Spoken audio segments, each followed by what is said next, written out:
Now, turn it up now. 1, 2, 3, let's get it now. Start your day with Mornings with Vernon on WBQP, Monday through Friday from 6:30 to 9 a.m. Watch on Channel 12 and listen on WBQP Radio on your phone, Alexa, or CarPlay. WBQP is your information station. It's Wednesday, Hump Day. Have a wonderful Wednesday with Morning with Vernon. It's time for Mornings with Vernon. Yeah. Yeah. Get up now. Come on now. Get up. For Mornings with Vernon. Get up now. Let's go. Get up now. Turn it up now. 1, 2, 3, let's get it now. Start your day with Mornings with Vernon on WBQP, Monday through Friday from 6:30 to 9 a.m. Watch on Channel 12 and listen on WBQP Radio on your phone, Alexa, or CarPlay. WBQP is your information station. It's Wednesday, Hump Day. Have a wonderful Wednesday with Morning with Vernon. It's time for Mornings with Vernon. Yeah. Yeah. Get up now. Come on now. Get up. For Mornings with Vernon. Get up now. Let's go. Get up now. Turn it up now. 1, 2, 3, let's get it now. Start your day with Mornings with Vernon on WBQP, Monday through Friday from 6:30 to 9 a.m. Watch on Channel 12 and listen on WBQP Radio on your phone, Alexa, or CarPlay. WBQP is your information station. All right, everybody, good morning. Good morning, Miss Lois Bless Pruitt up in St. Louis this morning. Good morning, Mr. Alan Young. I want to say good morning to everybody under the sound of my voice this Winning Wednesday. This morning. Yes, it is. It has been raining in Pensacola, y'all. We have some line coming through here, some thunderstorm coming through here. It rained like elephants and elephants yesterday. I don't know what happened to them cats and dogs, but it did. But yesterday it was raining. Elephant. We stand according to the weatherman, and we stand on a 90% chance of rain again today and tomorrow, and perhaps into Friday, y'all. And so we're going to slack up a little bit on the weekend. They're going to go down from about 90% chance of rain to about 70% chance of rain. Next week, though, we should dry out a little bit next week. So, but, we complain when it's dry. We complain when it's raining. So I guess that give us something to complain about. So and I guess the rain in the spring make the crop grow in the summer. Hell, I don't know. But anyway, I don't even know what they're saying about the rain in the spring up on the plains and all that good stuff. What can I say? I just want to say good morning to everybody that's under the sound of my voice this morning. I sure do. Let's get into what we normally get into in the mornings, okay? First thing I want to tell you about is that, like I always tell everybody and every morning, okay? Everybody, every morning. I want y'all to know how to get the station, but better than that, I want y'all to refer people to us, okay? Tell everybody who we are and how they can get us on this station, okay? And when you're into social media, looking at us on social media, please like, subscribe, and share, if you will, whether you're on Facebook or YouTube or howsomever you get your Mornings with Vernon, okay? However you get that. So we definitely want to make sure that you're stay in tune with us this morning. I tell you what I want to do, though. We always talk about how to get the station, okay? I always want to talk about how to get the station. And if you don't know how to get it, we get it on on many different platforms. Okay, many different platforms. And I tell you, let me share with you the platforms that we get. I get put together a little video that will help me out in the morning time to save my breath. Okay. All right, y'all. Let's talk about how we can get morning with Vernon on different platforms. Here's how you can watch and listen to WBQP, the voice of the Black community. Get us with an antenna on WBQP 12.1. Crystal clear. The station that cares. Go to Play Store and download the WBQP app on your phone, tablet, or watch. The voice of the Black community. WBQP TV streaming on Apple TV, Fire TV, Roku TV, and other streaming devices. You can get WBQP by downloading the phone app or typing RDO.2 WBQP in your browser. WBQP. You can find us on your favorite platforms. We are on Facebook, YouTube, Twitter, Instagram, the voice of the Black community. To watch WBQP on your computer, go to WBQPTV.com or go to Google and type in WBQP, the voice of the Black community. Get WBQP radio on your phone, Alexa, or CarPlay. Have your community station wherever you go. Alexa, enable the WBQP skill and play WBQP Pensacola. Listen to WBQP radio in your car on CarPlay or Android Auto while you're on the go. WBQP, the voice of the Black community, an information station that cares. WBQP, the station that cares. Now, go tell everybody how to watch and listen to WBQP. All right, y'all, you heard that? Go tell everybody. Good morning, Janice. Mrs. Janice Womack, you're in this morning, and Mrs. Lois Pruitt, and Mr. Alan Young, and everybody else that Vito, all those folks, Chris, all of them that listen to Vernon this morning. Okay, all right, y'all. Let's go over let's do an overview of Vernon this morning. Today, y'all, today is the 17th day of June. Half of June is gone, y'all. June is Black Music Month. June is Pride Month. June is the beginning of the hurricane month and the whole 9 yards. And what we would do as we do every day, we will bring you in the morning some news headlines. We talk about what's headlines in the news, actually news that you can use. And then we're going to have Cheryl to talk about this weather. We've been trying to warn you all the week and kind of a little bit of the weather forecast so you can find out what's happening in and around you. And then we have Mrs. Lola and Miss Kayla Lola, y'all. She's going to tell you a little bit about the little traffic that's going on around Pensacola this morning. And then we will have Orion with some of the local sports this morning. We get time, we get into some of the public service announcement. We're going to talk about some community news. We're going to talk about some Black history, if you will. Because you want to definitely talk about some Black history. At 7:30 time frame, we're going to be talking to Mr. Ellison Bennett, who I call Mr. Community, and he's going to have his take on what's happening in the local area. And at about 7:45, we're going to have Miss Jill Daggs, and she's going to be telling us what's inside Okaloosa County, and also she's reporting in for Santa Rosa County as well. Around the 8 o'clock time frame, y'all, we'll be talking to Mr. Charles D. Thornton Sr. He's my guest host on Wednesday. And at 8:30, we'll be talking to David Williams. He's running for re-election of the Escambia County School Board. And hopefully we're going to have a little word of prayer this morning.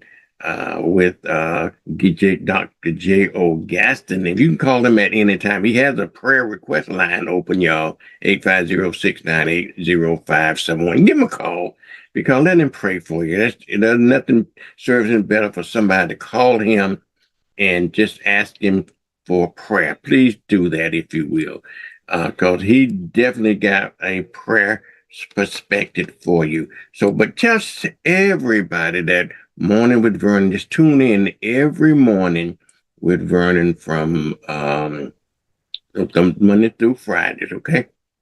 And they would get your coffee cup and everything, and just stay tuned to us this morning.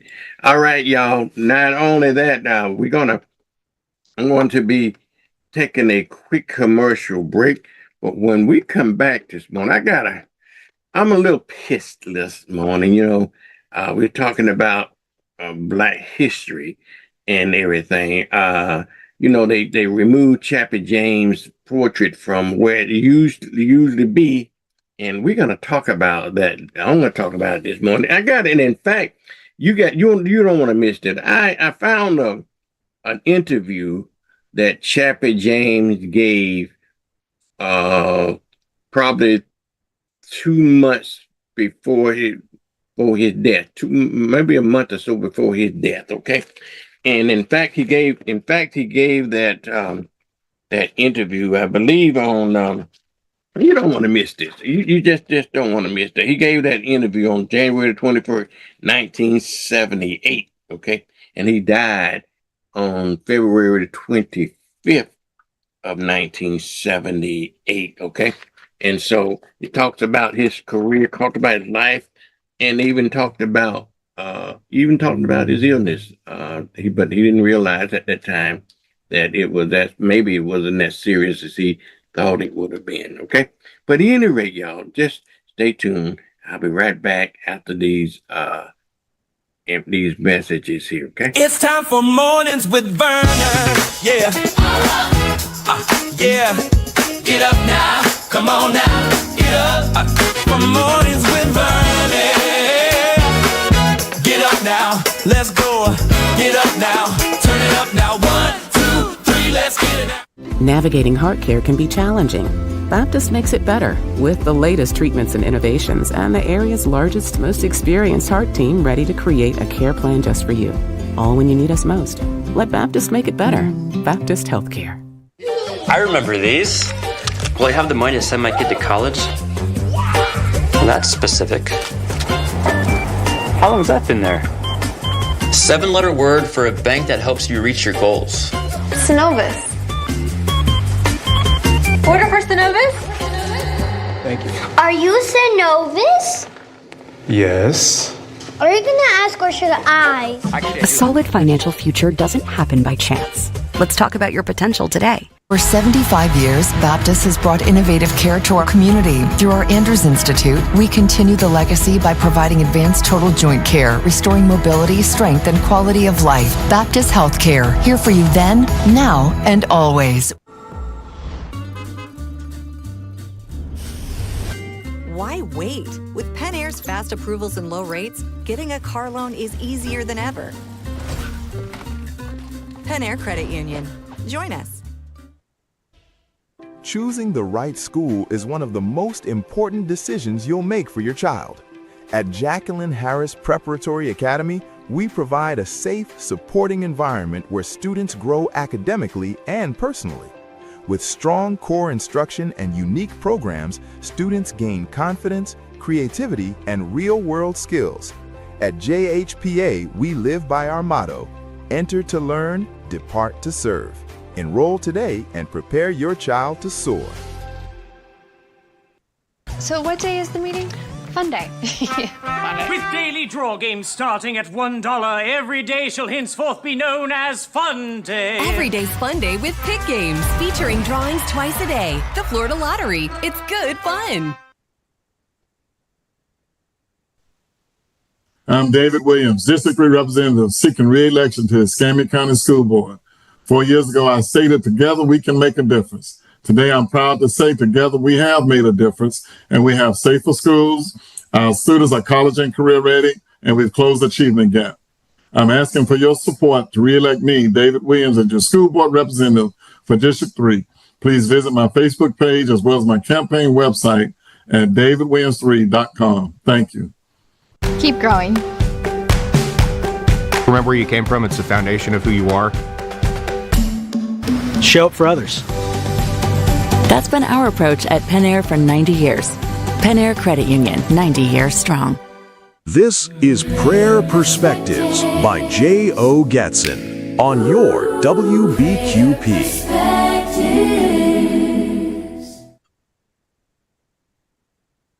This is J.O. Gatson of Emmaus Baptist Church, Pensacola, and we come before you on this Wellness Wednesday.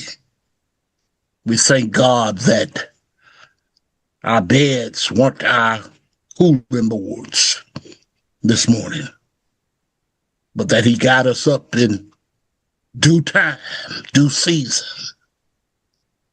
So we want to celebrate wellness on a Wednesday morning. If you will, pray with me. I can hear the words over the book of 3 John, where he says, "For I rejoice greatly when the brethren came." And Lord, as we pray, I can hear John saying, "Beloved, I wish above all things that thou mayest prosper in wealth and in health, and in health and in wellness." And so, dear God, this is our prayer this morning. This is Wellness Wednesday. This is a Wednesday where we find, or we project, or we pray, or we believe that everything is well with us. Not in just body, not in just spirit. But John said that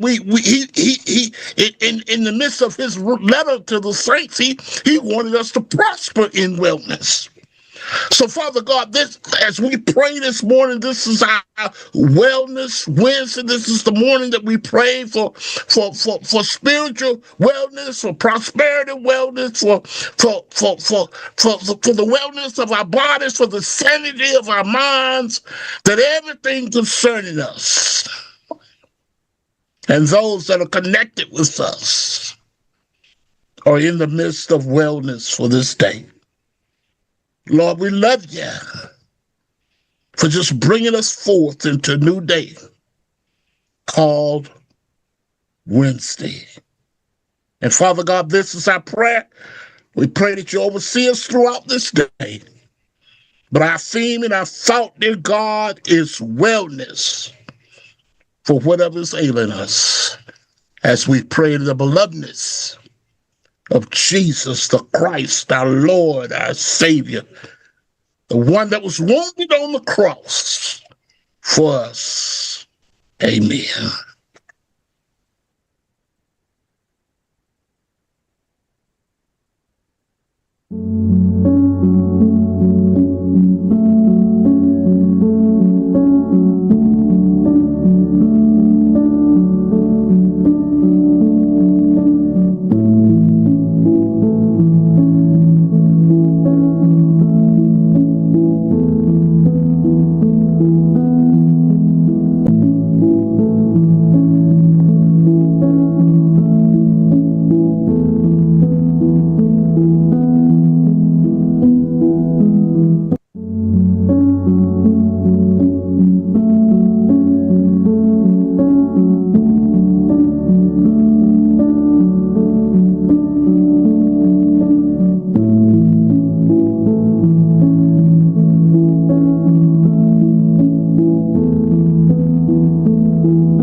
Oh, uh, I'm Dr. Isaac Williams, and I'm running for School Board District 3. Our community is asking for change, and I agree. District 3 deserves change. District 3 deserves a representative who will listen, communicate, and stay connected to the community. Our students need every opportunity to succeed. Our teachers need support, and our community and parents need a voice. I've spent my time as a servant leader in the Marine Corps, as a pastor, as a community activist, and I'm prepared now to serve District 3 on day one. And I will be honored to earn your support and your vote on August 18th. God bless you. God keep you.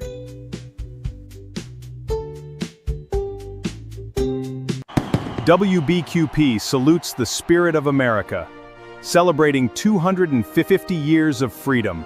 Happy birthday, USA! Hi, Vernon. Here's your WBQP weekly weather forecast.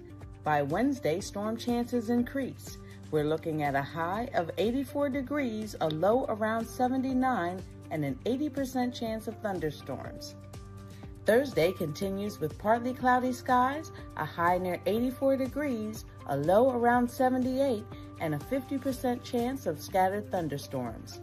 And we wrap up the week on Friday with a high of 85 degrees, a low around 76, and a 60% chance of showers.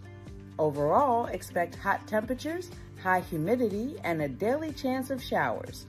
This is Cheryl Mulrain, and that's your weekly weather forecast on WBQP TV. Hello, I'm David Williams, District 3 Representative, seeking re-election to the Escambia County School Board. 4 years ago, I said, together we can make a difference. Today, I'm proud to say, together we have made a difference, thanks to your trust. And because of you, we do not have any failing schools. Our schools are safer. We've closed the achievement gap, and our students are college and career ready. I'm asking for your support again to re-elect me so that we continue the work that we started 4 years ago. Please visit my website at davidwilliams3.com to learn more about my initiatives I have accomplished and the ones I will pursue over the next 4 years. Early voting is August 8th through the 15th, and the primary is August 18th. Your vote is essential to keeping our community moving forward. Thank you.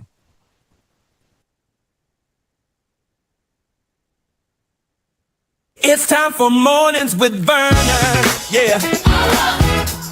Yeah. Get up now. Come on now. Get up. For Mornings with Vernon. Get up now. Let's go. Get up now. Turn it up now. 1, 2, 3. Let's get it now. All right, y'all. Good morning with Vernon this morning. Good morning, everybody. Good morning. We got a good show lined up for you today. I'm gonna have to talk about the Chappie James story. Y'all know that, don't you? Because I'm a little weedy about that, y'all. I tell you the truth. But before we get into the news this morning, y'all, let's talk about. Have you checked your lotto tickets yet? Let's see about your lotto here, okay? Vernon Sugar, it's Wednesday. Don't forget to check those lotto tickets from last night. I know you are lucky because you won me.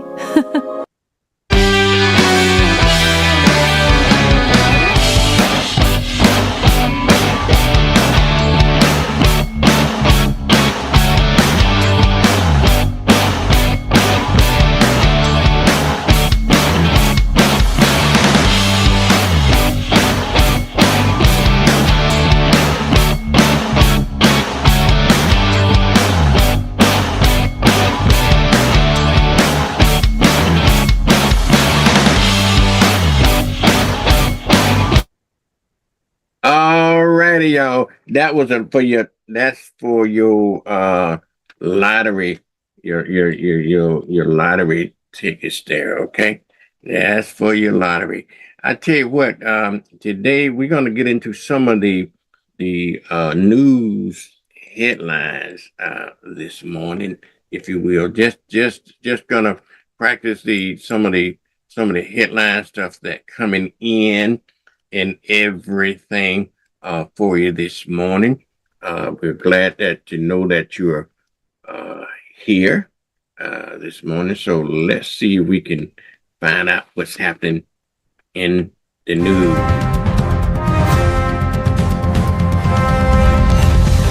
Live from the WBQP News Desk, this is your headline news summary.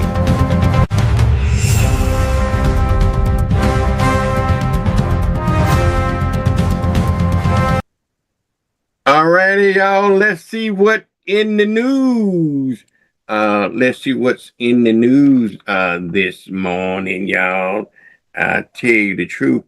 My little girlfriend, she was gonna bring me on. She was gonna say, let me tell you what she's gonna tell you this morning. My little girlfriend, y'all. Don't tell Good my morning, wife. Cutie Vernon. It is great to be with you today. What's happening in the news in Pensacola today?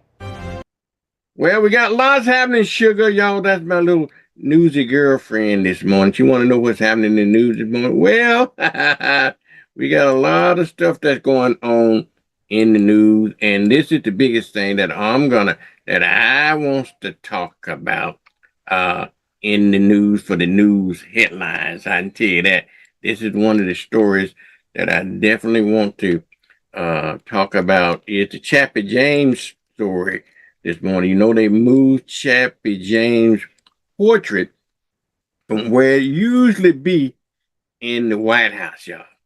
They did. They moved it where it usually be in the White House. And I tell you, the Pentagon and the Air Force giving a whole different answer about this, about what's happening, why they moved it. They saying that they moved it because of renovations, y'all. That's what they say. That's what they say. But the Atlantic reported that his portrait hung right outside of his normal place. I think it's inside quarter 4 in the Air Force Art Gallery. And they claim they had two different stories. Number one story they had about moving Chappie James' portrait was the fact that they first said it, well, we do that on a rotating basis and so forth. Okay, we rotate these portraits. That didn't really fly. And then somebody came back and said, well, what had happened is that we're doing some renovation. This is a part of an ongoing renovation. Well, the truth probably is because of this goddamn administration attack on black people. Okay, that's probably the truth. Is this excess and lightweight excess and removing anything that they deem DEI. If anybody's a damn DEI, they all DEIs.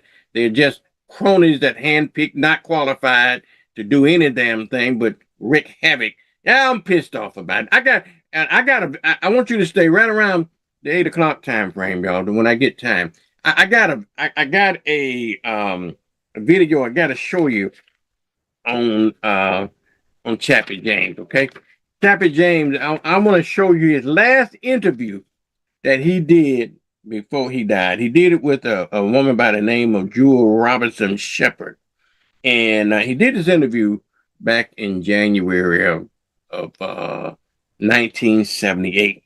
You know, he died in February 25th of 1978. So, but he did this interview on January 24th. So we're talking about 1 month after he did his last interview. He died. Okay, and he's supposed to have been, and he retired 5 days after that interview, but he died less than 30 days after he gave the interview. You got to see this interview. He opened up about his life and his career and everything. So you just stay tuned. You just stay tuned for that, okay? Really, you definitely don't want to miss that, okay? You definitely don't want to miss that interview. All right, well, let's go on to another story because I want to talk more about Chappie James later because I'm really concerned about that. All right, the next story here is, y'all, we're going to talk about is data centers, okay? Data centers around the country. Everybody, you know what I always say, y'all. I always say about We want the convenience of everything, but we don't want it in our backyard. Okay, that's what they're saying. I remember that. Y'all remember that when they start putting up cell towers all around the country and around community and everybody, how we don't want them towers in our backyard. We don't want this and we don't want that. But you love the damn convenience of the services that the cell phones provided. Well, these data centers, y'all, I don't know what I'm pro or con about it, but a lot of folks don't want them because they don't want them. These things are not in your backyard. These things are out in the middle of nowhere. But what they're designed for is to power AI, okay, to power AI, and also to have, you're talking about the cloud, the big giant centers are nothing but computers and data banks that they can store information and stuff on. And that's what they're doing all around the country, because I don't care what you say, AI is not going away. I remember when we talked about the computers and computers going to replace us and all this other kind of stuff. And we come up with all these crazy things that we don't know, we don't understand, we always challenge. But anyway, I said all of that to say, we first start talking about this, and we're talking about in general here about data centers, and they're having the issue in Baldwin County. We reported some months ago about they didn't want the data centers over in Baldwin County.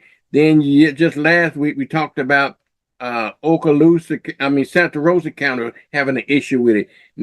We were talking about the mayor. The mayor said, well, Pensacola hadn't planned to do anything in the city with the data center. Now, the Cameron County government is saying, well, because they want to put one here in the Cameron County government. So that's still up in the air and on the table.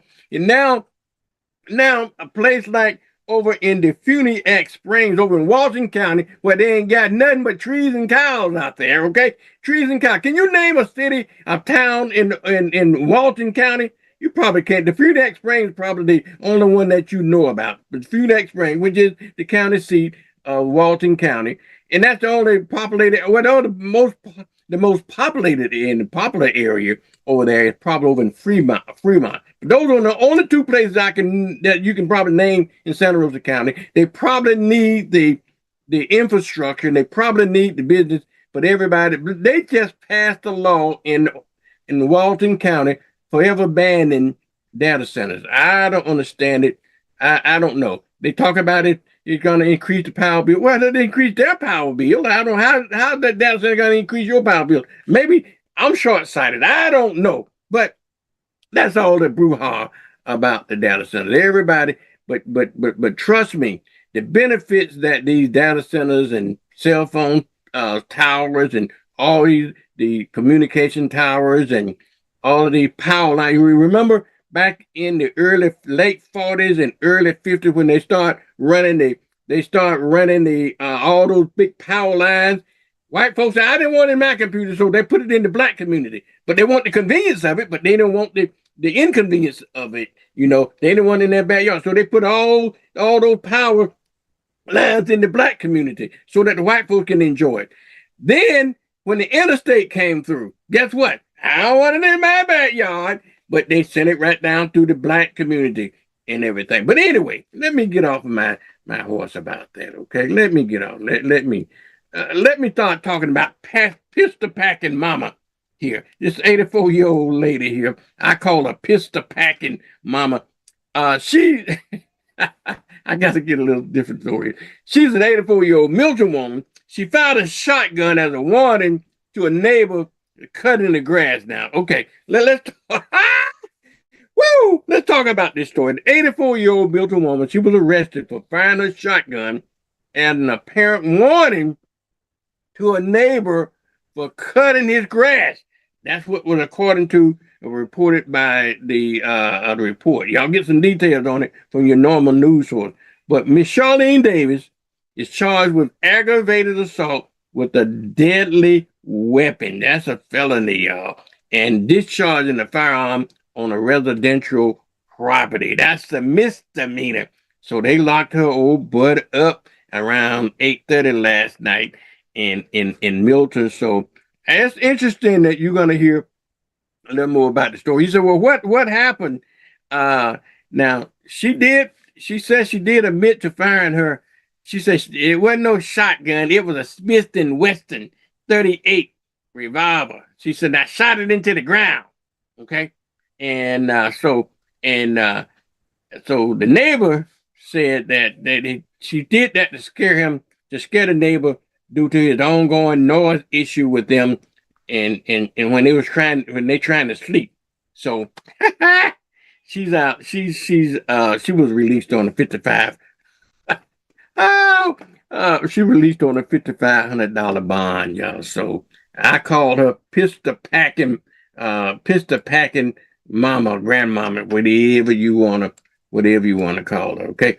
On yesterday, y'all, despite of all of this rain that we had on, as my grandmother used to would say, on yesterday, they had ECU had a water main break over in up around W Street and somewhere in that general area there. So they the W Street in Massachusetts area there. So they had to start rerouting traffic, but everything is back to normal now. And they saying that you need to boil your they're gonna get some boil in your boil water warning. So just go to ECUA .fl.gov and you get a little more information about that, as well as about jobs too. You need a job. All right. What about this poor fella here over in Santa Rosa County? He's a business owner over there, but he is charged, y'all. They charging him over there with illegal dumping over in the Blackwater State Forest there. 31-year-old Tyler Kobeck, he turned himself in to the Santa Rosa County Sheriff Office for a third-degree felony of dumping litter over in the Black Forest Reserve over there. And but he was released on a $2,500 bond. It is illegal to dump stuff into the forest, particularly Blackwater State Forest. So like I told you yesterday, we're talking about fish and wildlife folks and the park rangers. Yeah, they can arrest you, and they will arrest you if you're doing that. But because he was a business owner, they charged him with multiple instances of illegal commercial dumping.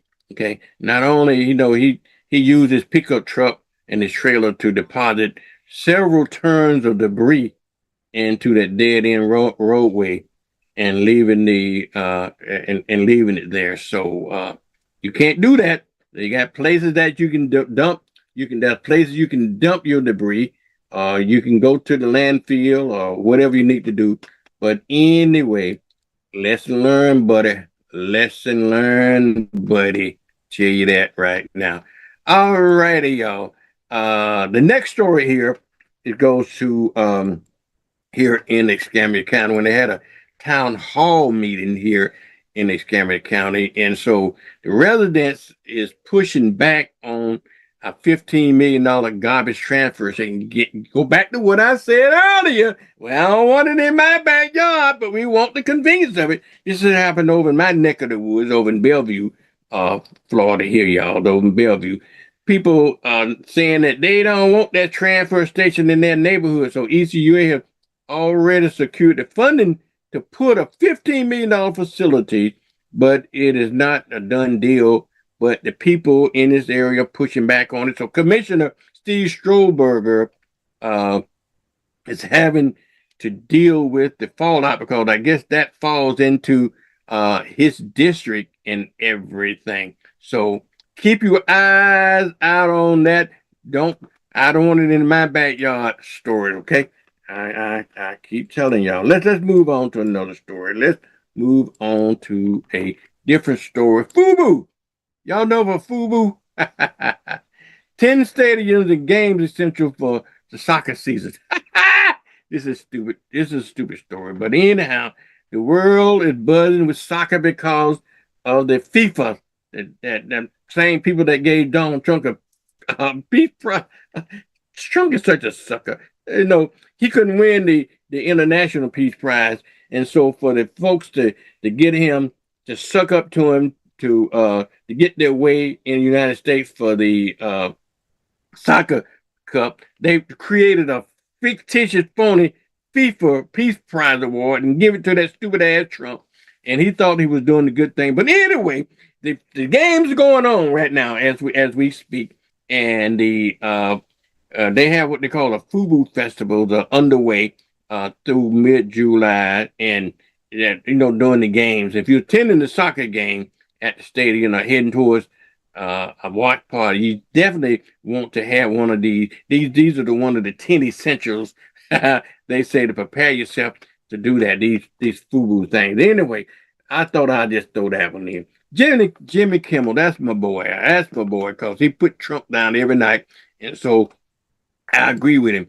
So I like to look at Jimmy Kimmel. They trying to get him again. Everything he say and do, he can't make no big joke about the orange man. Okay, they hollering at him now because he made a joke about and that's what comedians do. Comedians make jokes. What in the hell they think he's doing? You go up there and anyhow.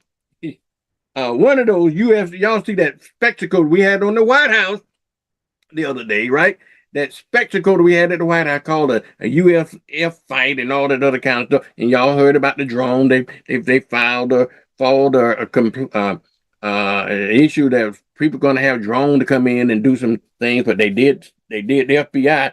Surprisingly, they was on the job with somebody leading like Cash Patel, which surprised me. But that's a testament of the professionalism and professional folks at the FBI. They still going to they'll do their job despite all this crazy politicking that's going on with this administration. But Jimmy, one of the fighters, I guess, announced, I accidentally introduced the first lady called Melania Ivanka. Ivanka is Trump's daughter, okay? And he accidentally said, when he introduced her as the first lady Ivanka, when he meant to say the first lady Melania. So Jimmy Kimmel made a joke about it, and Jimmy Kimmel said that when he heard that, his joke was, hell, I guess somebody's birthday wish really came true. Now, the issue with that is they consider that an incest joke. Well, even if it was an incest joke, it was Donald Trump is at the expense of Donald Trump, because as sick as he is, and the reason, if you didn't get the joke about what he said, what Jimmy Kimmel said was, I guess somebody's birthday wish came true when he announced her as the first lady Ivanka. Well, the reason for that, y'all, and the reason he's getting the backlash about that is because of Donald Trump himself. Donald Trump himself made some weird, but that's the hypocrisy of the whole thing. If anybody gonna get put down, should have been Donald Trump. He the one that said that if Ivanka wasn't my daughter, I'd be dating her and everything. Talking about dating his own daughter. How sick can that be? But then when somebody makes a joke about it, somehow in their world, it's even sicker. Bullshit. But anyhow, he can't. They're after Jimmy Kimmel. Jimmy, they're gonna find something on you, buddy. I hate to tell you, and I love you, just like they did Stephen Colbert. CBS just gave in to Trump because they wanted their way. It's all about money. And my daddy said, and he said, son, I don't know about the next world, but money run this world. So CBS has been bought and paid for by the Trump administration. You can see that. First thing, Jimmy Kimmel, Stephen Colbert went. Now 60 Minutes, because he didn't like the 60-minute interview and stuff like that. 60 Minutes is gone and stuff like that. He's not quite gone, but it's got one leg in the grave and the other no banana peel, because that damn Trump don't like it. But anyway, that's he neither here or there. It is here and it is there. But Judy, and also Jimmy Kimmel made a joke about Rudy a whole month before Rudy Tootie, Rudy Judy, Rudy Pootie, Rudy, whatever his name is, Giuliani got sick but anyway, Jimmy Kimmel had made a joke about him, and he said something about Judy, because we hadn't heard from Rudy Giuliani in a while. And he said, I guess he rose from the grave. And then a few days later, Giuliani was admitted to the hospital. And so folks kind of pushed back on Kimmel, saying that he was making fun of the sick, well, which Trump does all the damn time, but they don't say anything about his. But anyhow, but Kimball's response was, I guess I got sacked of the building. I'm Miss Cleo, because I would have I predicted that, I guess, when I said that he rose from the grave, and just ironically that he went. Anyhow, Jimmy, I like you. Keep doing what you're doing, but you got one foot in the grave and the other on the banana peel too. I hate to tell you. But anyway, y'all, let's go on to some weather stuff. You know, we're going through some good hot. I mean, some rainy, extremely rainy weather. Look like we might have some potential flood potential. Y'all make do it safe. Channel 3 has been reporting this all week. Y'all stay tuned to Channel 3 so y'all can track this and you knew what you need to do, because it is going to be some more heavy rain. This front is coming through. Y'all can see it there on the map with Alan Strong there. Yeah, I'm pushing another station news because that's where I get my news from. I look at Channel 3 News. I looked at ABC News, and I look at NBC. I get my news story from the news. So if you want the details, don't go to the news. But anyway, the weather is news as well, so we're tracking it. But I don't care. As long as we're safe. It maybe you're not looking at it this morning, but check it out. Okay, check it out, because we are having some inclement weather, and it is serious weather as well. All righty, y'all. Let me move on to another story here. This story is dealing with Santa Rosa County. They're talking about Collins launches a come and take it tour in Santa Rosa County with a pro-gun proposal.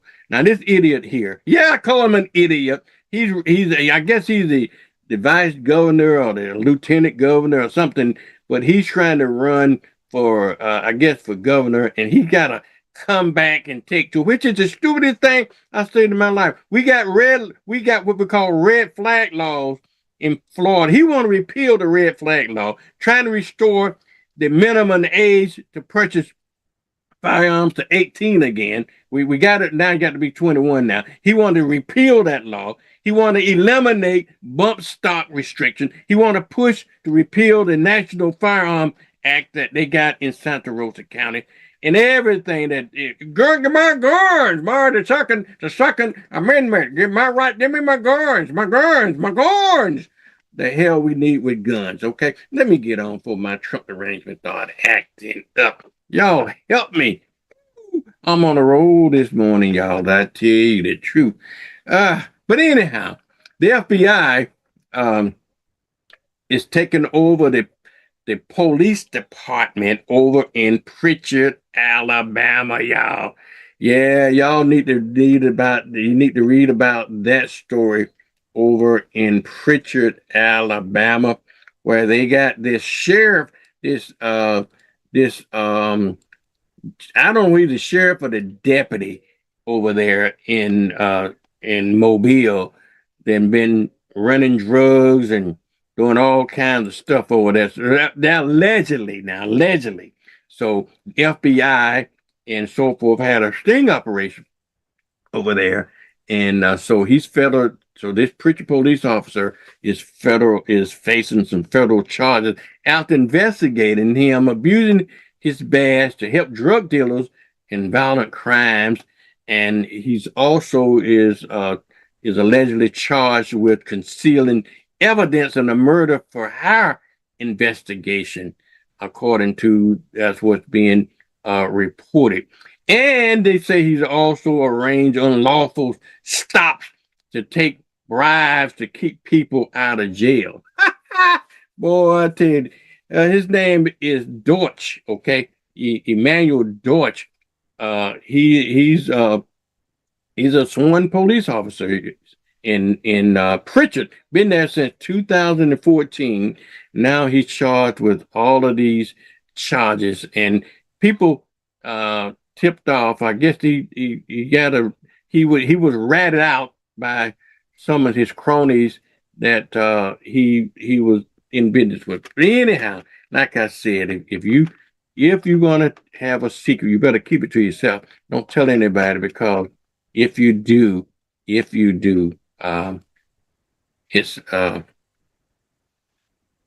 it's going to get out. Okay.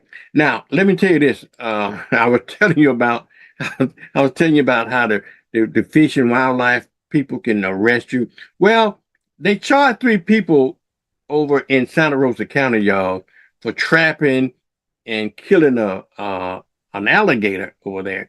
They had an alligator, must have been in one of those ponds over there in Santa Rosa County. And so they say this alligator was probably 8.5 feet long, but 3 people had trapped him, and then they transported and they killed him without a valid permit. And so now they sitting in jail, doing not some face time, but some crime time, if you will. Oh, it's crime time again. And my baby gonna leave me, or whatever that song is. It ain't prime time, it's crying time, and it's jail time. That's what I think. But anyway, let's move on to Holly Navarre over here. I'm not gonna spend much time on this story here, but they over there want to raise us firefighters' pay in a referendum. What you call it? Referendum? A referendum over there. And I'm all for getting people paid for what they do, particularly first responders and teachers and so forth. They definitely deserve to be paid. Y'all remember a couple of weeks ago when we had that heavy rain might have been the last part of or last week, well, up in Century, up near Century there in McDavid, where they had where the rain washed the road away up there on Highway 29. They had to close Highway 29 for a while. On West Burgess Road, Bogus Road. Well, now they have fixed that, and they are returning traffic through there. So now people don't have to go all the way around the world to get to go across the street over there. Okay. All right. The other thing here, the question here is, do you think law enforcement can protect the White House during this 250-year anniversary? Well, they better. That's what the hell we pay them for. But anyhow, they got questions that somebody did a survey. And they got questions. They got questions about that. Okay, let me move on really quickly here. The DeSantis, y'all, signed 5 public safety bills in Winter Haven yesterday, including the one about exit lines, penalties, and so forth. You read about that story. Anyway, just read about it. Just read about it. Okay. When you get that. Now, this is another story. Lord have mercy.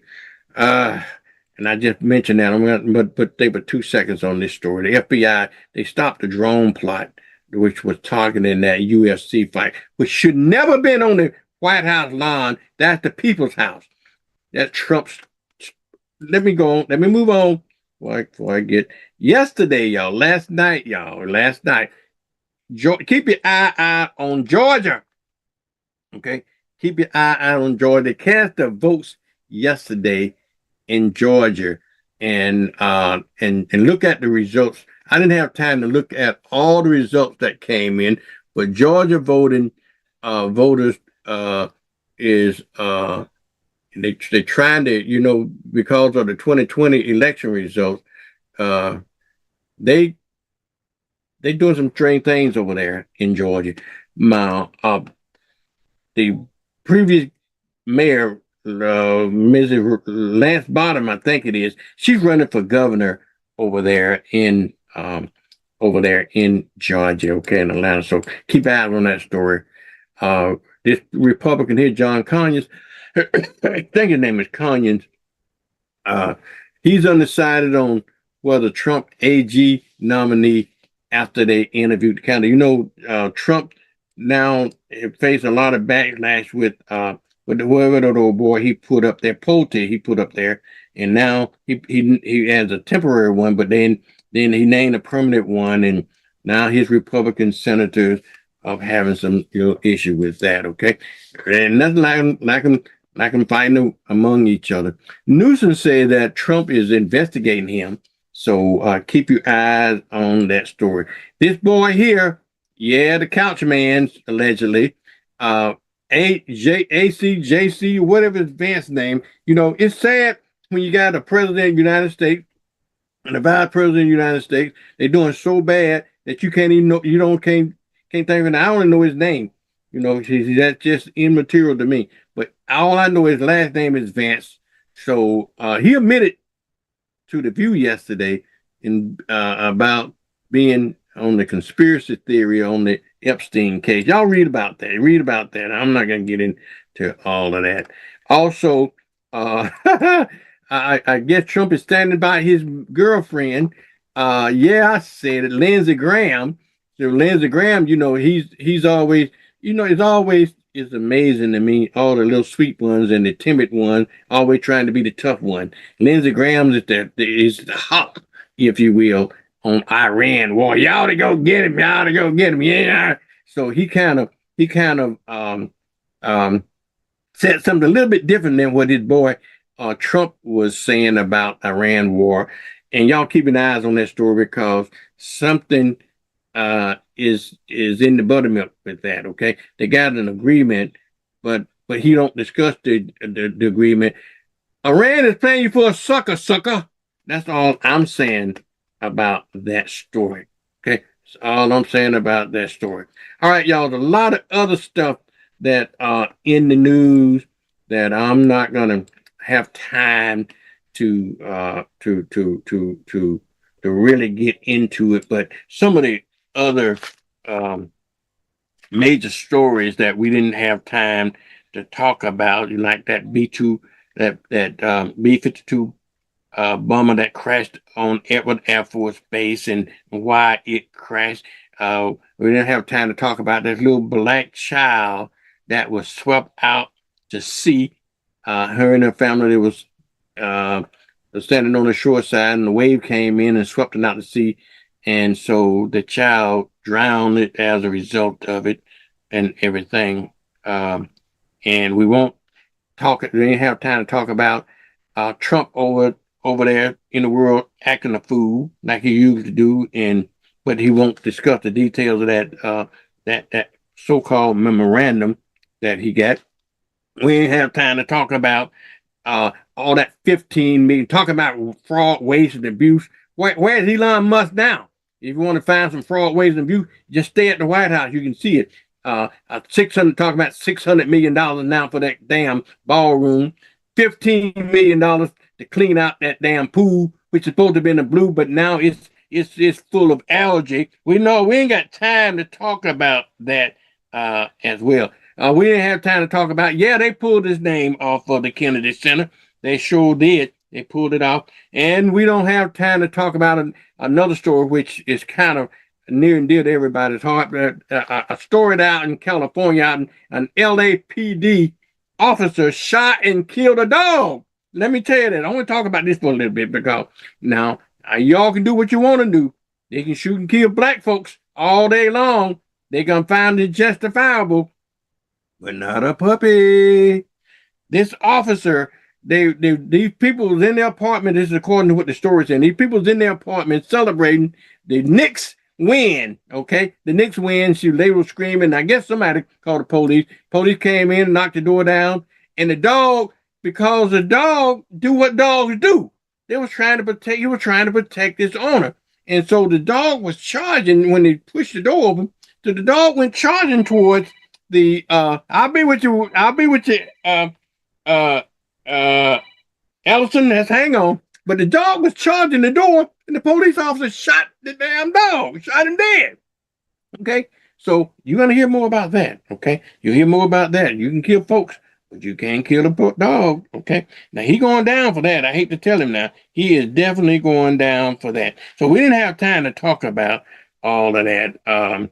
And we didn't have time to talk about, but I'm gonna make time to talk about Chappie James. I can tell you that right now. But anyway, my time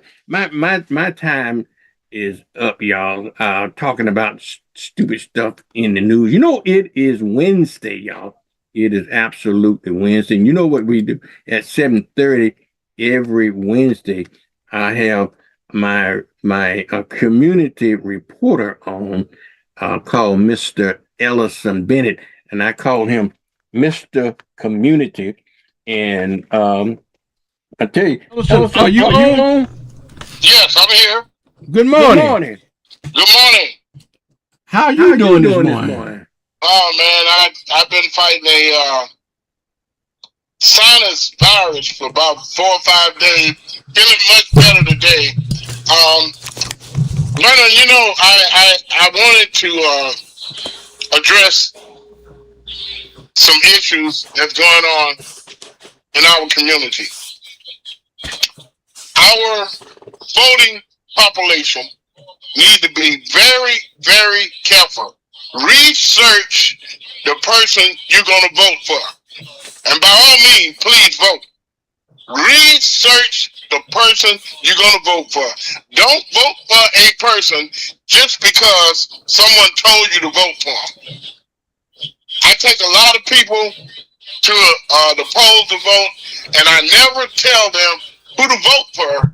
I just encourage them to vote, and I hope they have researched the person they're going to vote for. Just wanted to say that. Now, Trump is still a lying, evil, racist con man. Look at the reflecting pool in Washington, D.C. All these years, he decided to have it painted blue, and look what Mother Nature did. Turned it green with algae. So now they can say it's going to cost about $60 million or whatever to get all the algae out and do whatever else. This guy, I want people to understand something. The national debt will be so high whenever he leave office, it's going to be unreal. The national debt. I hope people understand what I'm saying. Now, to reiterate of him being a liar, which he does, he had this UFC match there, and Mother Nature said, well, hold on a minute. We're going to show you who's in charge of this universe, and that's God Almighty. They had to delay it because of rain and lightning. Now, there was a canopy over the ring, but the people sitting around, guess what? There wasn't no canopy over them. So now they want people to believe it was a great event. It was not broadcast on ABC, NBC, or CBS. Was not. So why did he think everybody all of a sudden wanted to celebrate his birthday?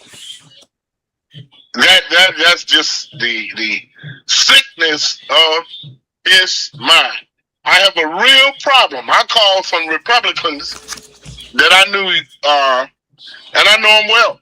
And I told them, I said, first of all, General James have earned the respect, not only as a fighter pilot, but a decent hero citizen of this country. And nobody should be trying to tarnish his name. So they took the picture down, Vernon, at the Pentagon. They might have said they moved it to another location. They actually took it down. Headset did that with his ignorant self. And at Arlington National Cemetery, a website that listed the accomplishments of General Colin Powell. They took that down at Arlington. Now, his body is still there, but on the website, VIPs, if you will, and everybody's a VIP to me that fought and served in any war. But listing the accomplishments of Colin Powell was taken down. I want to say we had a shooting this past week, since the last time we was on air, at one of the hotels on 29. 2 people were shot. 1 man died in the parking lot. Another person was taken to the hospital. If people think we don't have gun violence problem in Pensacola, they're not dealing. When I say Pensacola, it's Escambia County. Let me say that. They're not dealing with reality, because we know that people are still killing people here. Not at the rate as they doing in Chicago, Detroit, but we live here. We must be concerned with what's going on here. School board now have came up with this idea. They want to put on the ballot to have an elected superintendent. We already had that, and they changed it, having one appointed. So I don't know what Keith Leonard have done to Fesco, Adams, and whoever else want to change it back to where it was. But maybe time we need a breath of fresh air on the school board. Those guys that been there, that voted to close every school that was in the black community. Think about that. Think about that. Those same guys that's been there for a number of years voted to close those schools. I'm talking about Spencer Bibbs. Everybody know where that was. Brown Barge. Everybody knew where that was. We need to be paying attention to these lying politicians that promise things and don't deliver. Now, again, all the person have to do, 850-595-3900, 850-595-3900 to check your voting status. We need people, everybody that's in your household that's eligible to vote, need to vote. We need a change at the city level, county level, and national level. Because the nonsense that's coming out of this White House with this person that want to be a king, a dictator, a Gestapo, whatever you want it to be, is hurting working people. Even the Republicans know that. But they will come on and say, oh, everything is well and we headed in the right direction. That's foolishness. For a sitting president to address President Obama as a SOB in a meeting is shameful. No other president have ever done that, whether you agree with him, whether they're Republican or Democrat, but he thinks he can say anything he wants about somebody or to somebody. And I will say this. It's left up to the voters to bring about a change. If they think we don't need a change, I don't care what state it's in. You just do the status quo and you're going to get the same thing you've been getting. His whole goal is to erase the contributions and black history from the history books. And if you think I'm lying, just Google your phone. There is people who would not accept the truth. Excuse me. They would look at this guy. Oh, he's a wonderful president. I will not be celebrating the 250 years. I will celebrate Juneteenth, June the 19th. I will celebrate June the 19th, but 250 years of America, I will not be celebrating it because I think about the 4 little girls in Birmingham that was, excuse me, that was in Sunday school. I think about Michael Donald, who was hung downtown Mobile, Alabama in the early 80s. I think about Emmett Till, and the list goes on and on. So, if people want to celebrate the 250 years, certainly they have a right to do it. But I don't want nobody telling me that I have to do it because I'm not going to do it. I think Donald Trump is the worst human being to ever serve as president of the United States. That is my opinion. And if people just open their eyes and ears, they telling us that the insurrection didn't happen, and he want to give all those thugs that he pardoned money for destroying government property. Vernon, you worked for the government before. You know you can't even drop a typewriter or use their computer if you're at work for your personal use. These people destroyed government property, and by the way, 5 people died January the 6th during the insurrection. I don't want nobody to tell me it never happened because now they think they can play on my intelligence. And one thing I do, Vernon, I research all the time. So I want to thank you for this time. Remember, people, the Juneteenth celebration here. If you don't know where the location is, go to Main Street, and you're almost adjacent to it was a fish market or something across the street from it. But if you go to Main and B or C, you'll see it because all the streets are going to be blocked off around Adoration of New Beginning. Want to thank Troy for sponsoring this. Everybody know who Troy is. He's been active in our community for many years.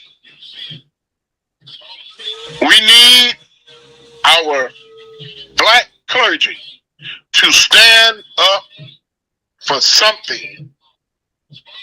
They're not talking about the violence. They're not talking about the way that people are being treated in this country, in this city, in this county. Where is the true leadership of Escambia County? Vernon, I thank you so much for this time. All righty. Thank you, Ellison. Y'all, I got Mrs. Jill Daggs coming up here. Let me play her intro.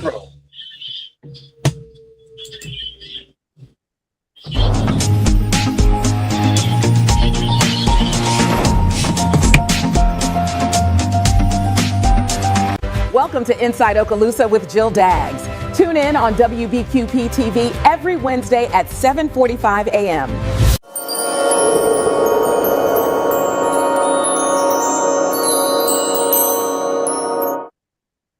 Good morning, Jill Daggs.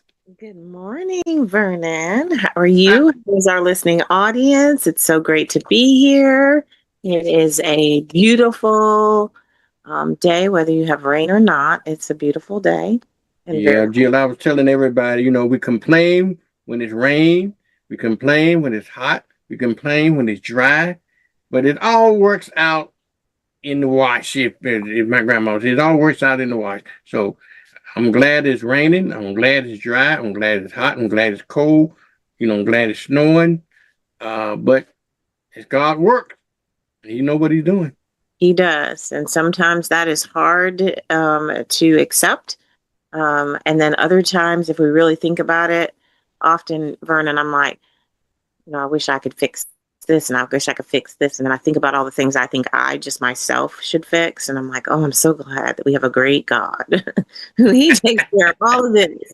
Because I can't imagine with the little things. I mean, we're talking about Escambia, Okaloosa, Santa Rosa County, and he's talking about the whole freaking world, every second of the world, not just when we think about it, but all the time. So amazing. Hard to let him have everything. I know we often, or at least I do, I can talk about me. I often, Vernon, give it all to God. I do it all the time. And then I go back and I take a few things because I think he needs some help. And then I realize he really never, ever needed my help. What he needed me to do is do the work on earth that I'm supposed to be doing in those things that are outside of our control, which there are a lot, that we're supposed to give it to him and let him do what he does. And so, especially in the times that we're in now, having your faith is important. And even for those who might not believe in the amazing God that is there waiting for you this moment, you just have to say, here I am. Even for those who don't believe that, you still have faith because you get up every morning, you decide to do something, even if that's just open your eyes or just to go get a cup of coffee. You have faith in the fact that you'll be able, that the floor is not going to give out, that the bed's going to hold you, that you can get in your car and drive to wherever, that you'll see somebody, I hope, every day that you encounter people, that somebody gives you a smile, that encouragement that we often need, just to feel like it's not so bad. I often will be out and people are like, do you need help? Do you need this? Do you need that? And I'm like, you know what? There are still good people that care about other people, and they don't care what you look like and what your economic status is. They just care. And so we really need to get back to that in our counties. I don't know that we can change the state of Florida. I'm not sure that we can change the states of America because I no longer think they're united. But what we can do is we can take our community, Escambia County, Santa Rosa, Okaloosa County, and we can purposely decide to do better, to be different, to help, to smile, to care, and to step outside of, I often think people think that they live in a square or a circle. And I don't believe that that's what we are. I've always believed that God made us puzzle pieces. That means you have a part of you that's supposed to interconnect and a part of you that's supposed to exconnect. So if you have the puzzle piece has a little thing that's sticking out, looks about like this, that means you're exconnect. And then you have another place that looks open where the piece is supposed to go, that you're inconnect. And it's the connections. It's understanding that although in a portion of your puzzle piece you might be fine, are your neighbors on your right, your left, your community, your kids, your family, your teachers, your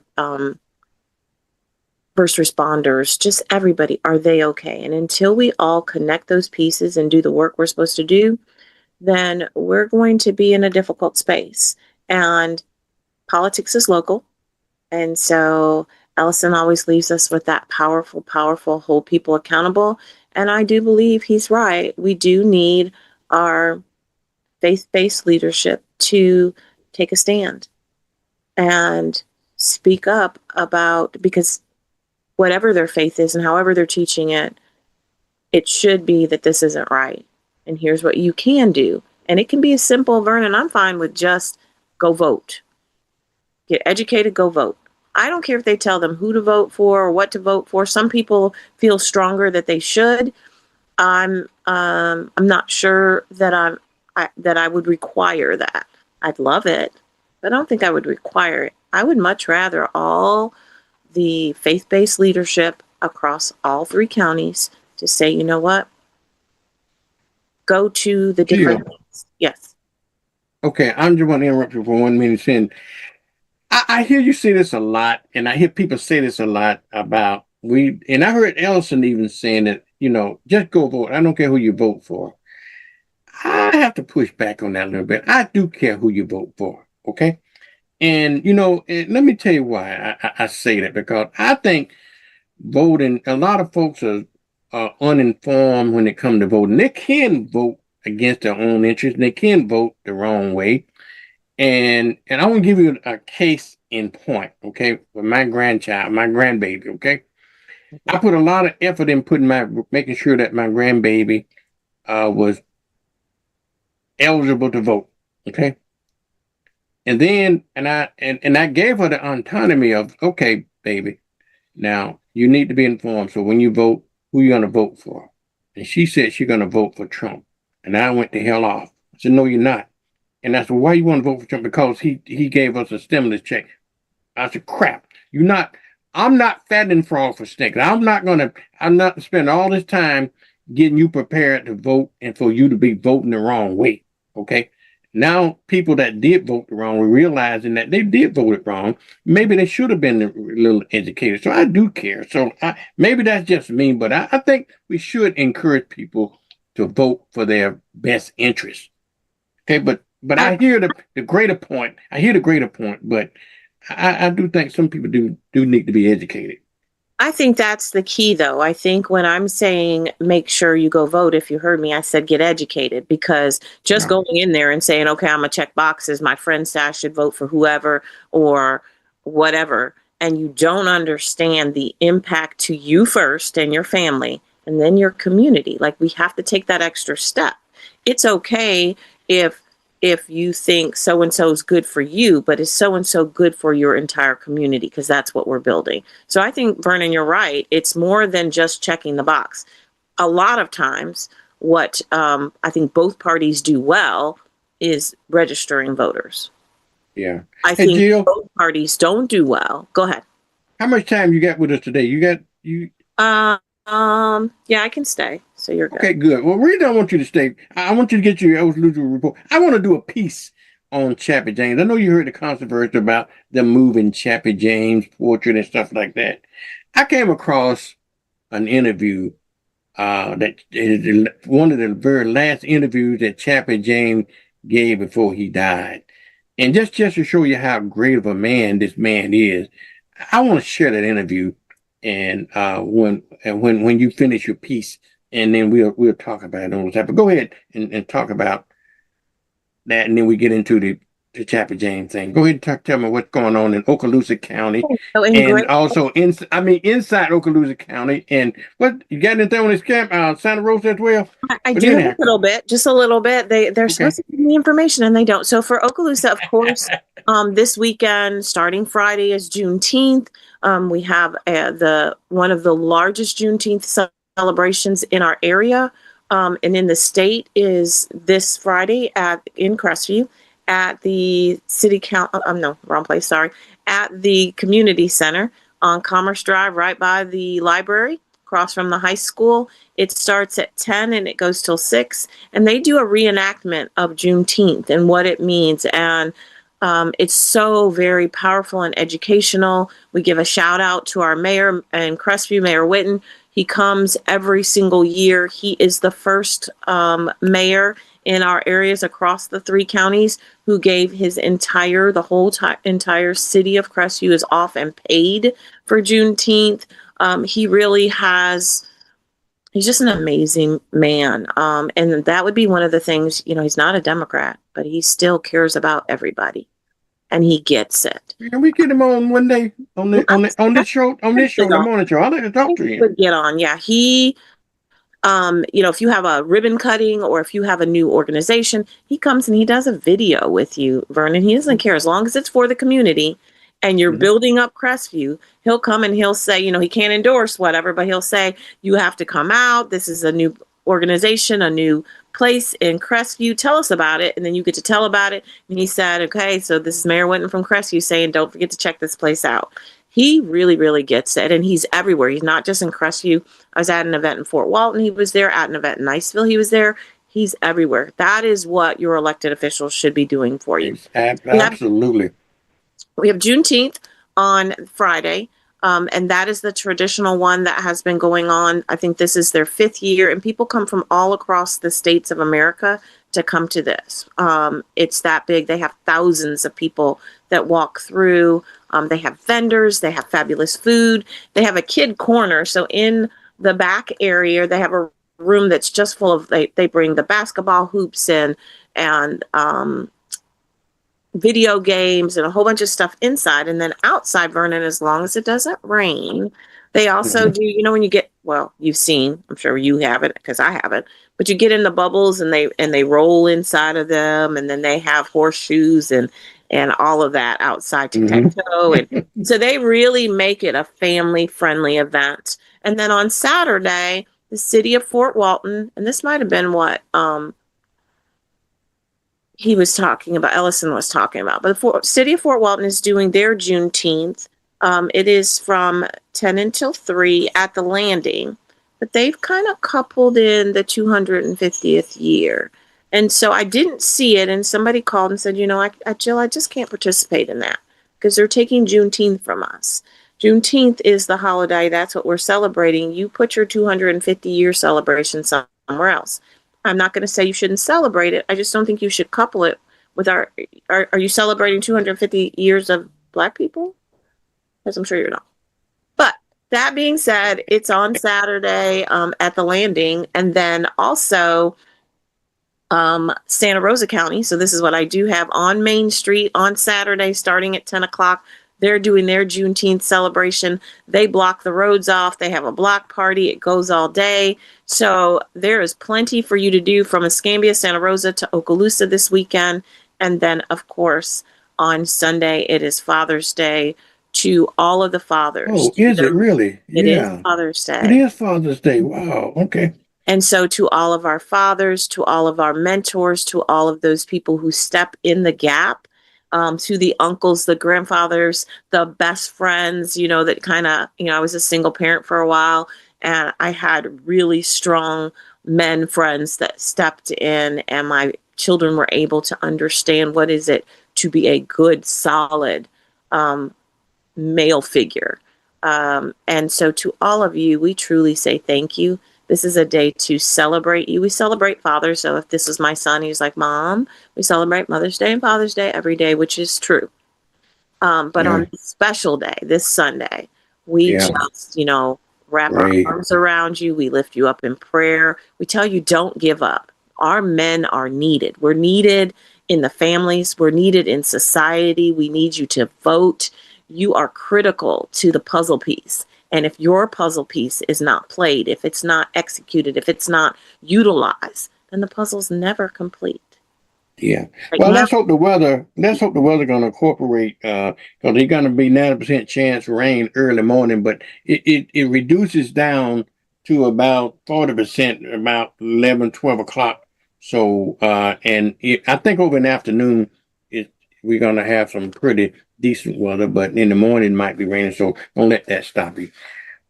Jill, I want to, because this is quite a long piece that I want to do, but I want to play this interview, if you will, about Chappie James.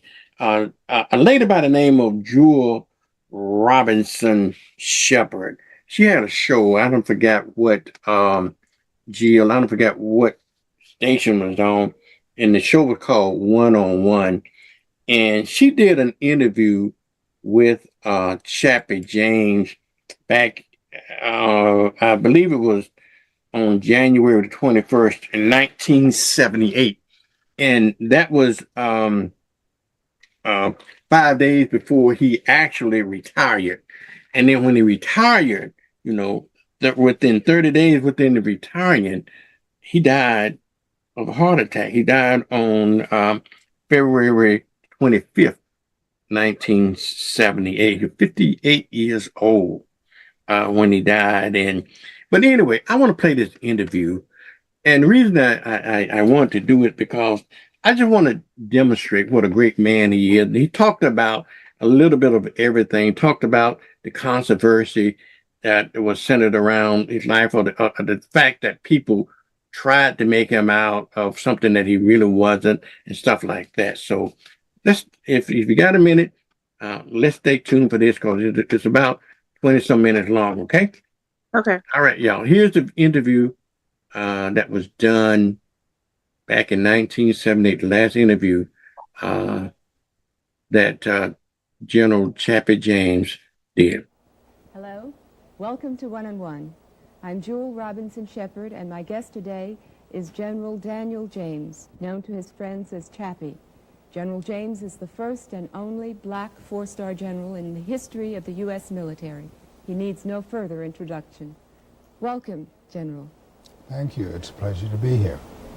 General, after 35 years of service in the Air Force, you are retiring on the 26th of January, I believe. That's right. Some 4 months earlier than you had planned to retire. Unfortunately, there seems to be a small cloud of controversy that hovers over the issue of your retirement as a result of a column that was written by Evans and Novak in the Washington Post. And I want to read something to you. They say that the reason that you are leaving the Air Force now rather than in May as expected is because you have been relieved of your command, where you were commander of NORAD, which is the U.S. Canadian North American Defense Command, and of ADCOM, the U.S. Aerospace Defense Command, because of criticism of the Chief of Staff of Air Force's decision to eliminate ADCOM, and that you wrote a letter to General David Jones criticizing that, and so you have been transferred to the Pentagon. The Air Force immediately after that article said that medical reasons were the reasons for your retirement, and I do know personally that you had a mild coronary in September. So what I'd like to do is try to understand, if we can, exactly what the truth is. Well, I should just answer that question by saying hogwash, because that's precisely what it is. And any time a column appearing under the name of 2 or 3 media representatives puts a cloud of controversy over a man who served not only well, but outstandingly, as my record will show, is just hogwash. The Chief and I still share the same mutual high respect for each other that we always have. And there's absolutely no truth to the article except that I'm retiring, and that I'm retiring early. I'm retiring because I had a heart attack. I was a major commander on flying status. A major commander of a flying command should be on flying status. After you have a coronary, you're automatically grounded. I chose to leave. I have never been fired from a job in my life, and the same holds true today. I am going out of the Air Force with the high respect, not only of my friends in the Air Force, but of every enemy I've ever faced in the sky, because I did it all well. And there's absolutely no truth, and it is very unfair, and this is the thing that bothers me about it, Jewel, for this to continue to come up. How many times do we have to say that this isn't true? Both the Chief and myself. I would have no reason to protect him or vice versa if there were any truth in that allegation. One of the writers called me before he published the article and asked me if it was true. And I said no, and the Chief had told him no in the beginning. The Chief of Staff flew out to officiate at the change of command ceremony.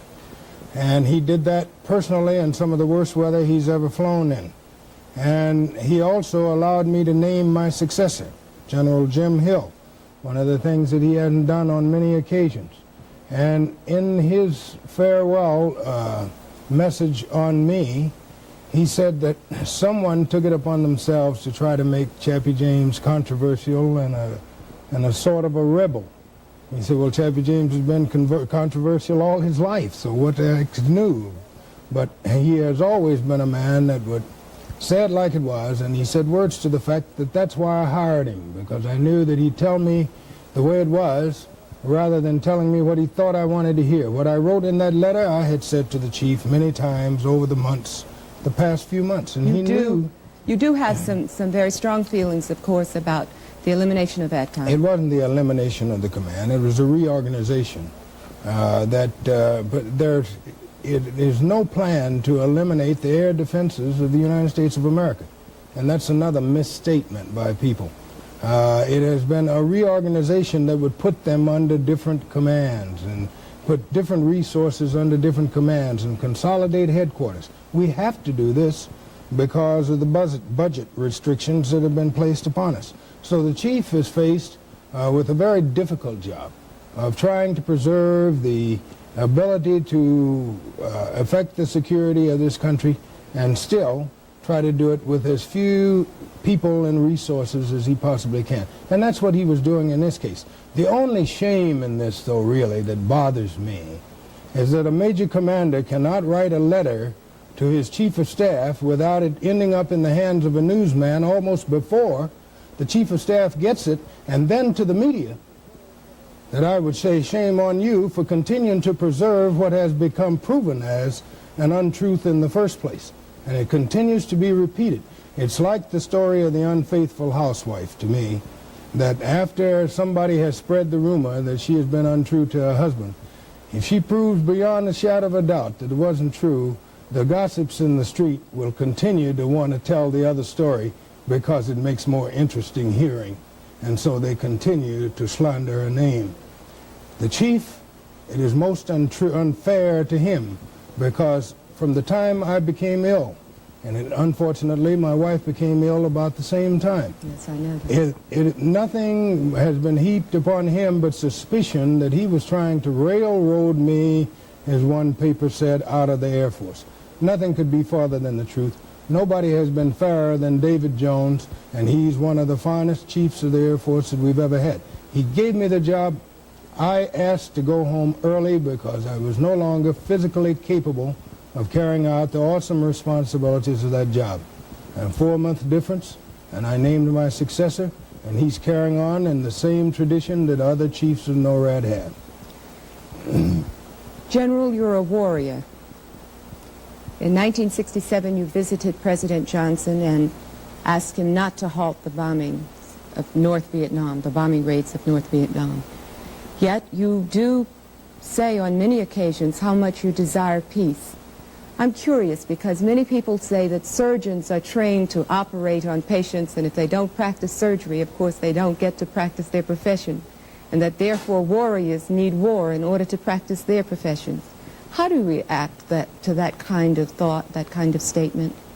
First of all, I don't know very much about surgery, but I do know warfare, and I am a warrior. Now we're getting into truisms and facts. I was in the midst of a war at that time, and you don't prosecute a war by backing away from the target. I was speaking as a military man. If it's still a matter for diplomacy and negotiation, you stay in the negotiating role. But I firmly believed at that time, and I believe yet, that once you turn it over to the military, then you get the heck out of the way and let the military prosecute the war. That is, if you want to win it. And you shouldn't get into it if you don't want to win it. And that was my feeling at the time. That's my feeling now. The North Vietnamese never chose to come to the peace table at all until we started bombing North Vietnam.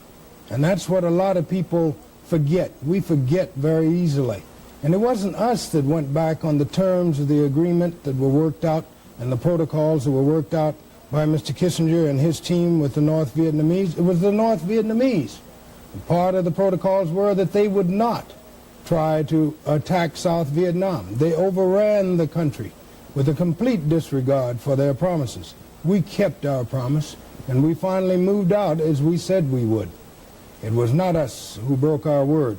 And I believe that if we had pressed the attack early in the war and put on the kind of pressure that our military machine is capable of doing, there never would have been the sad ending to Vietnam that came with the people who spoke with forked tongues, the North Vietnamese.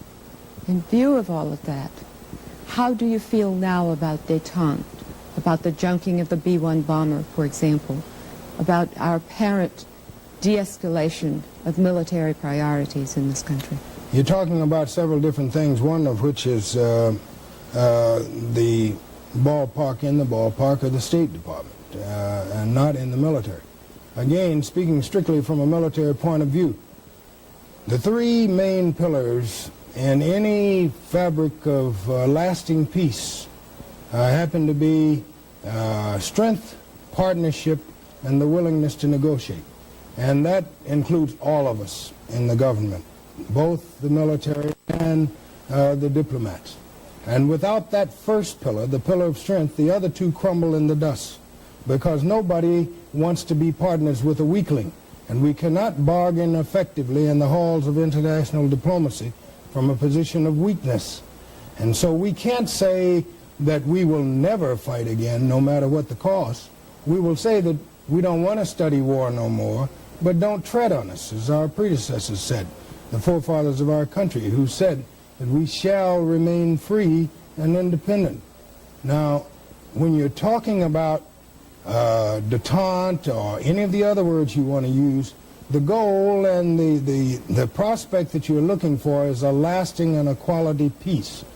We are not here as military men to fight the wars. Really, our ultimate objective is to keep the peace, to have the kind of strength that nobody would dare attack us, and with the kind of warning that our Air Defense Command and NORAD can afford. Anybody in his right mind would be crazy to try to attack us, because we can retaliate in such a way that would levy a price on him that would make it a very poor decision. And this is the stature that we have to maintain. Now, there are people who come out with the very many solutions of guns versus butter, and we can take all that money we've got in defense and put it into welfare. And when you're running around shouting freedom now and peace now, you got to have a place to be free and peaceful in. Well, this is ours right here in the United States of America. And in no place as valuable as this are you going to be able to maintain that peace and freedom if you don't have the strength that must protect it if all else fails. Certainly, we'll sit down and we will diploom with anybody with our diplomats that cares to engage in negotiations. However, they must remember that if all else fails, we will maintain the sovereignty of the skies over this country and the peace and the security of our entire country, no matter what the cost. And as long as everybody understands that, and they know that you have to put a price tag on it. And who's going to pay for it? The American people through their gross national product. And it isn't a question of either or. We can have the social programs that we must have. We can sure also have the strength that we must have in our military forces, because our gross national product affords the means for us to have both. It's up to our Chief of Staff, the President, our Commander-in-Chief, the President of the United States, and the Congress of the United States to work out the ways in which we will distribute the wealth of this country so that we can have both. The strength to protect it and the means to preserve the affluency of all of the people therein and the rights thereof. I want to turn to your personal career. You've had a very illustrious military career. 101 missions over Korea, 78 missions over North Vietnam, successful negotiations of withdrawal of troops from Libya, which the State Department termed a very ticklish diplomatic situation that you were very helpful in negotiating. You helped to successfully defend an unpopular Vietnamese war when you were the Deputy Assistant Secretary of Defense, I believe, for Public Affairs. You paid your dues. You have been cited, for example, and I want to quote to you, as being the only U.S. military officer with emergency authority to deploy nuclear weapons without presidential approval, and as such, one of the most powerful men of any color in and out of the military. You've paid your dues and you've earned your stars, but there's still a lot of people, mostly white, who say that you're a token, who say that you were promoted because you're black. How do you react to that? First of all, I'd like to dispute your premise. The people who have said that I have heard say that have been mostly black. And they're non-achievers who try to find something other than the ability to say why another black achieves. And want to say that it's because of your color, when they don't go back and recount the record that you just recounted. And I want young black people. They're doing a lot of harm to the young black on the hot sidewalks of a ghetto who wants to find a way out of there without going through the jailhouse door. And I think that the most important role I play, and people like me in all fields, is to provide a role model for them, other than that of Superfly or some other undesirable character that might lead them to that jail door, and that would show to them the kind of way that through service to their country and through opportunities that are present now that were not present when I was coming up on Alkanee Street, that they can escape the ghetto and they can perform a valuable service to their country and they can be remembered for their good works and they will be rewarded. And not get so busy practicing your right to dissent that you forget your responsibility to contribute. And you prosper in proportion as you contribute to this great nation here. And don't let anybody tell you to abdicate your citizenship in this country, to go anywhere else looking for equality and a better life. This is ours right here, just like it is anybody else's. And I deplore any black lad who says he's going to any foreign shore to try to find freedom and opportunity. It's right here in this country. And you can excel now. The doors are flinging open. But you can't stand there banging on those doors of opportunity, yelling, let me in, let me in, let me in, and all of a sudden somebody yanks the door open and you say, wait a minute, I got to go get my bags. I'm curious about something, Chappie. Yeah. A lot of people call you an Uncle Tom. One of the reasons, perhaps, is because you've made statements that have been controversial. When you spoke to the American Legion, you said, General James told the Legion he was against militant stands by blacks and that he felt every opportunity was open to Negro Americans. When you talked about Stokely Carmichael, you said Stokely is a big mouth who's making a profession out of being a Negro. This black power garbage is for the birds.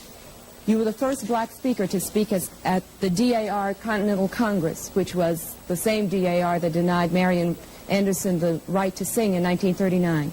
Yet you are also the pilot who participated in sit-ins with the Tuskegee Airmen, integrating a white-only officers club in 1945. And those things don't seem to fit together. They look like an apparent conflict. Because many of them are misstatements and many of them are things that are taken out of context. I didn't say that Stokely was a big mouth and that he shouldn't make a profession of being a Negro. I said that no one should make a profession of being black. There were too many other things to do. And don't paint yourself into a black corner. Black power standing alone, I said, would turn to garbage. That you must have black ability. And what Jesse Jackson is preaching to young people in the schools today about the power of excellence, that came from my mother, and I can show you speeches that I made 15 years ago where I was preaching to young people about the power of excellence. And that's when I told them this business about don't get so busy practicing your right to dissent that you forget your responsibility to contribute. Those things have been quoted much less than the misquotes that you just read. What I said to all of those people was what I'm saying to you right now. If you say that black is beautiful, I would prefer to hear it black is beautiful also. If you say black is beautiful to imply that some other color is not, then I think that you are implying something that may be as racist as the time when other people said that black was ugly and tried to treat it as such. I'm trying to stamp out hatred throughout the world. And there has been, and most of the misquotes have come from black people, on my words, people who wanted to disbelieve, people who wanted to keep the angry revolution and the burning and the pillaging of our own neighborhoods going on. Of every riot that I ever saw during my time, the people who suffered most were black people. That's true. And I wanted to, by gosh, find another way to bring out our frustrations, to solve the inequality that was sparking these things. Of course the black people were provoked a lot of times to, this is the only way, man, and if I can't do something about it any other way, then I'll try. I'll just might as well destroy it. I can see the frustration involved in that. But I was trying to give them another way out. And this is when people get attacked, when you come up for anything else. That was back then.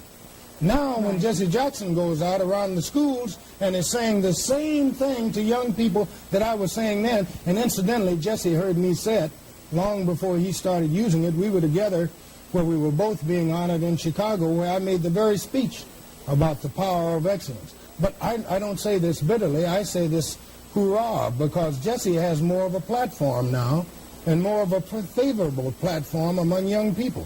First of all, because he's closer to their age, and first of all, and second of all, because he hasn't been painted with the brush of racism or Uncle Tomism reverse, as you say that I have been called. I consider the source, the people who said that. 5 presidents of the United States that I have been associated with have never said that. Roy Wilkins has never said that. Whitney Young has never said that. Vernon Jordan, who will be here to my retirement on the 26th, has never said that. Ben Hooks has never said that. Martin Luther King, a personal friend of mine, has never said that. Coretta King has never said that.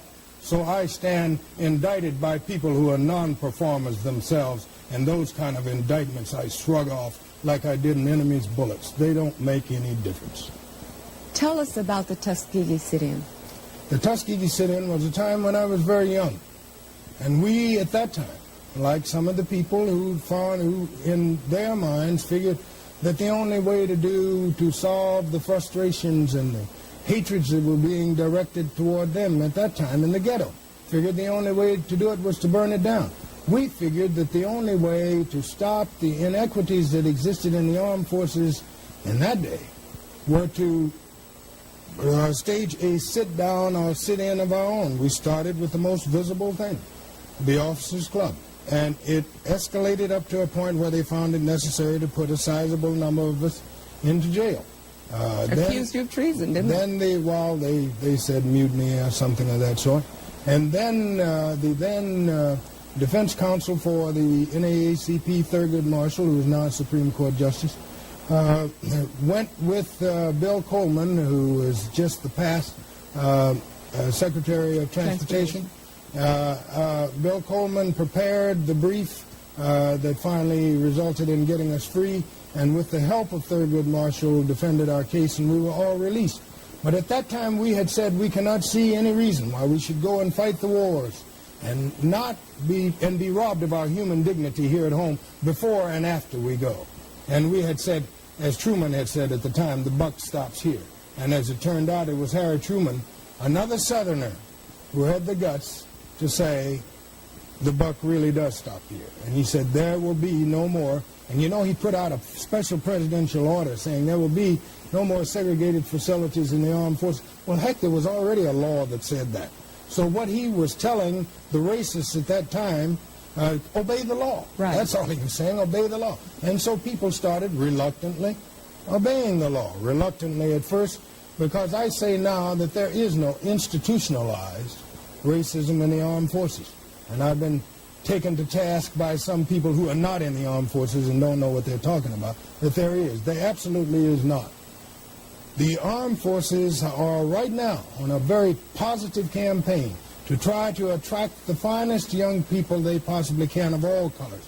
And they have a special minority recruiting program that is trying to attract young people into our highest institutions of learning, of which our Air Force Academy is the highest. I've just recommended a bright young black lady from my hometown down in Fort Walton Beach, Florida, near Pensacola. And we have right now where we used to have, you had to look real close to see a black one when the march on in the Army-Navy game. Now you look and it looks like a checkerboard because we have reached out and got these young people. Then the and brought them charges, in. the charges that minority recruitment is being downgraded is not true. That's not true? That's ridiculous. We will not go to a quota system because it would be just as bad to say we will have a quota of 20 blacks per unit. And this unit is going out doing its recruiting. And the 21st one happens to be a young Charlie Taylor that comes striding up the best of physical condition. And you say, I can't recruit you, man, because I got my 20 blacks for this month. Bring me that skinny white boy. And we don't want a quota. We want to say that we want fighting men for the United States Armed Forces, Americans, no matter what their creed or color or racial or ethnic origin. You come to us with a desire and the qualifications to enter, and we'll take you up until the time we have the full requirements for that particular service for that particular time. And I don't want to see quotas, but I want to see equality in going out attracting all kinds of young people, men and women, to come to the United States Armed Forces. You know, Chappie, I was a dependent of an Air Force captain in Misawa, Japan, and I met a lot of Air Force pilots, fighter pilots. They're a special breed of cat. That's for sure. What makes a man decide to be a fighter pilot? Well, first of all, I think, contrary to popular opinion, fighter pilots are made, not born. First of all, they get in the service and they become acquainted with young people who can do it by themselves. They can take the responsibility of steering a multi-million-dollar airplane to a target, and no matter what the defenses he finds there, to have enough faith in his cause and his country and his own ability that he will hurl himself at the target and he doesn't even think about turning back. And he has the kind of pride that grows only from having a firm belief in what he's fighting for, and a firm belief in citizenship and patriotism, and no kind of words or stones that can be hurled at him can change him. And that's what a fighter pilot is, and that's what very proudly I am. I understand that your mother, who taught you as a child, said that she didn't have much use for first Negroes and only Negroes. Well, she said accurately, there's two Negroes we can do without, that first one and that only one. She said, the first one to do this and the only one to do that. She said, I'm looking forward to the day when so many black people will be doing so many things that are noteworthy that it will no longer be newsworthy. Well, in the military, we have fast approached and have just about reached that plateau that she was talking about. Although I'm still the only four-star black, and when I leave on the 26th, there might be a gap of time, but it's just a matter of time before some more blacks and some more women will be putting on stars. And that day will hasten as young people stop believing the myths of Chappie James being an Uncle Tom or somebody throwing him out because of something. And that's more super person, because I compete not only with black folks but with white folks or anybody else, and I win. What next, Chappie? I'm going out into the civilian sector to try to continue to serve my country in any way I can, because I still think I have a debt of gratitude to the people who prepared me to do this. My school, for instance, I'm going to head up the fundraising drive for Tuskegee Institute, their centennial drive that will end in 1986. And that will be, they started out, 1881, so it will be 1981 when the end of that drive comes off. And I think we've got about 42 million we're shooting for. And so they helped to prepare me. I'm going to help them to get well. General, we've run out of time. This has been a very special interview, and I'm very grateful for it. Martin Luther King said he was an admirer of yours because he judged men by their own principles and not his own. By your principles, Chappie, and by your own admission, you have earned it because you were damn good. Thank you, and thank you for joining us. See us next week on One on One. All right, y'all. That was the last interview Chappie James gave on January the 21st, 1978.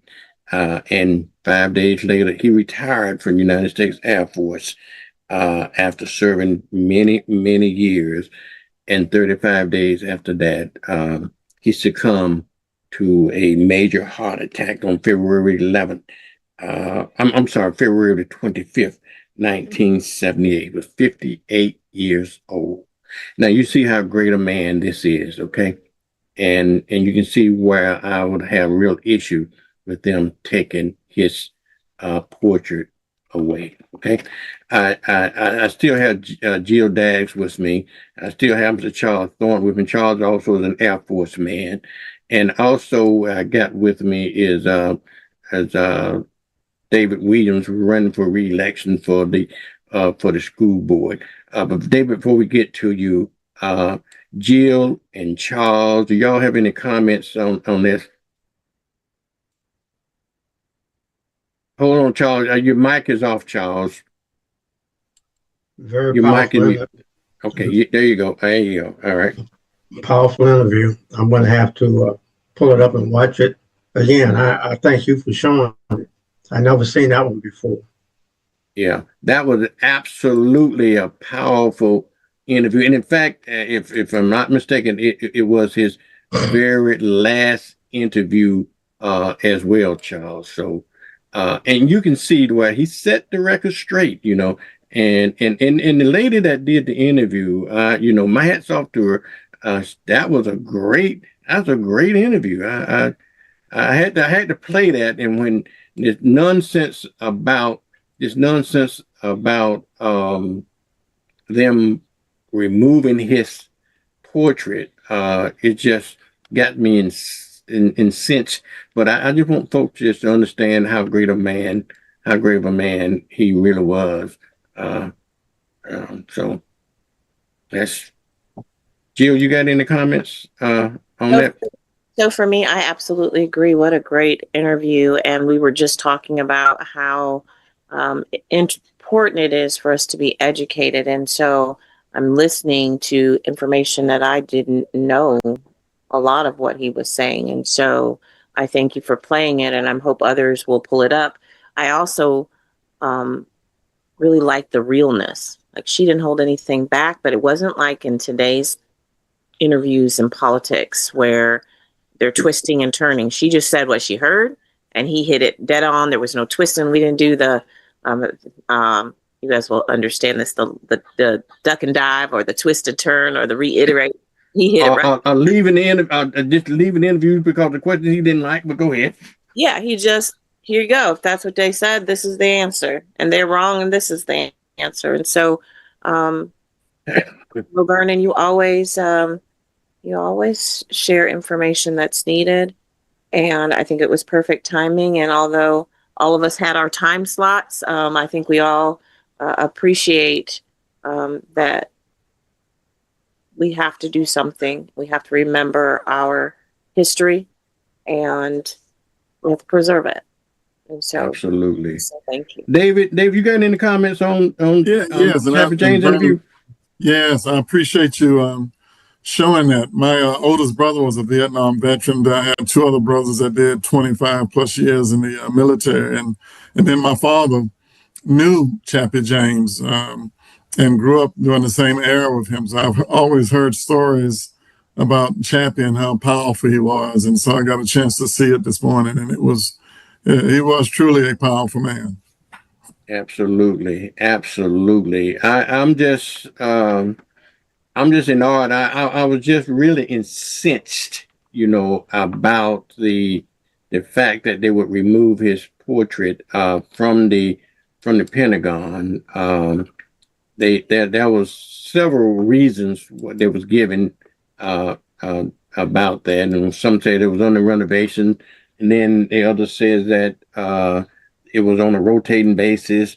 But regardless of the fact, I think that his portrait deserved a permanent place there in the White House. I did a little research on it, and there's several other places in the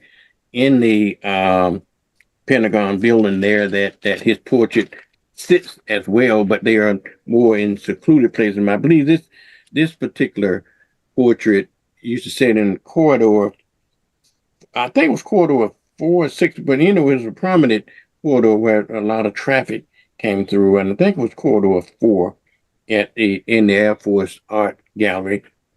And it is reported that his portrait was moved to the Tuskegee Airmen's Gallery corridor. So WER did a story on it last night, which got me kind of fired up, and they're trying to confirm whether or not that it is the case. But at any rate, it is what it is. Anybody else getting comments on Chappie James? Gotcha. Okay. All right. Well, Jill, you can stick around if you like to. Thank you for sticking around. I appreciate you do that. Jill, have you met David Williams? David is school board number 3. I know you know. Do you know David? I do. I had the pleasure of meeting him when he ran the first time, and then we crossed paths. I'm in Pensacola.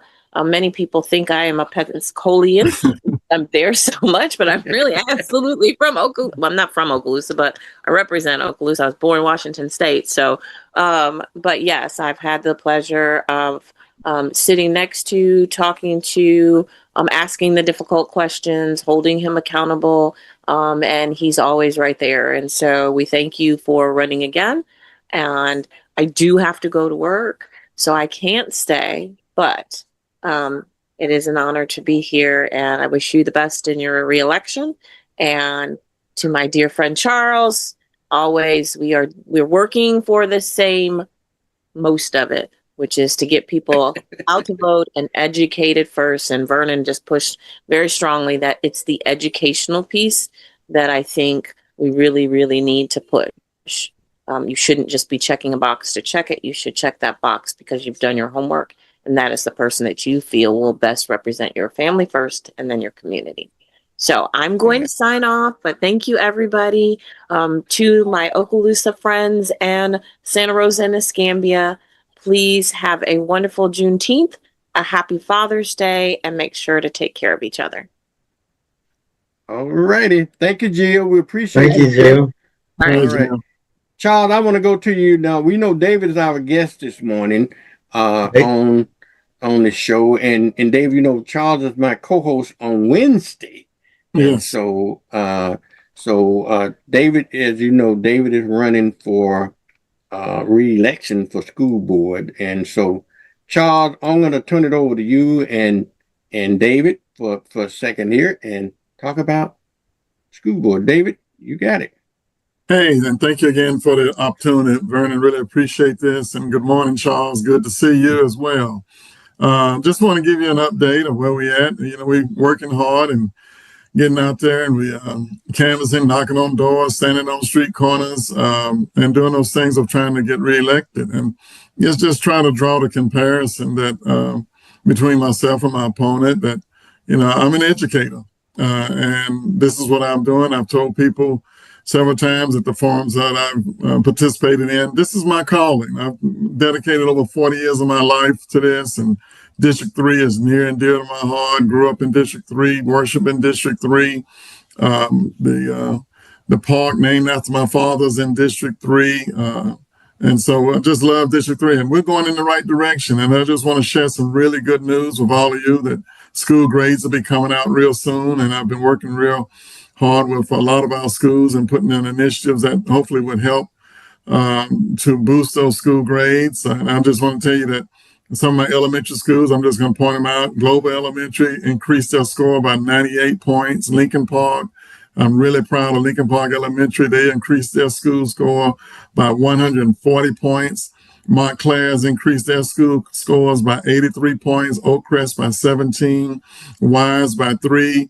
Pensacola High School by 11, and West Florida Tech by 37. So we're expecting when school grades come out at the end of June that we're going to really see some really good progress. And it's all because we've just been working really hard with our schools, putting initiatives in that help the wraparound services that we've been able to provide, because I'm on several boards in the county, and we've been able to direct a lot of those funds myself, and Commissioner May and Larry Williams and the ECUA been working closely together to make sure the needs of District 3 is being met. And so those wraparound services and initiatives that we put in place has had a great effect on our school grades. And that's what it's about. That's why I'm in this race.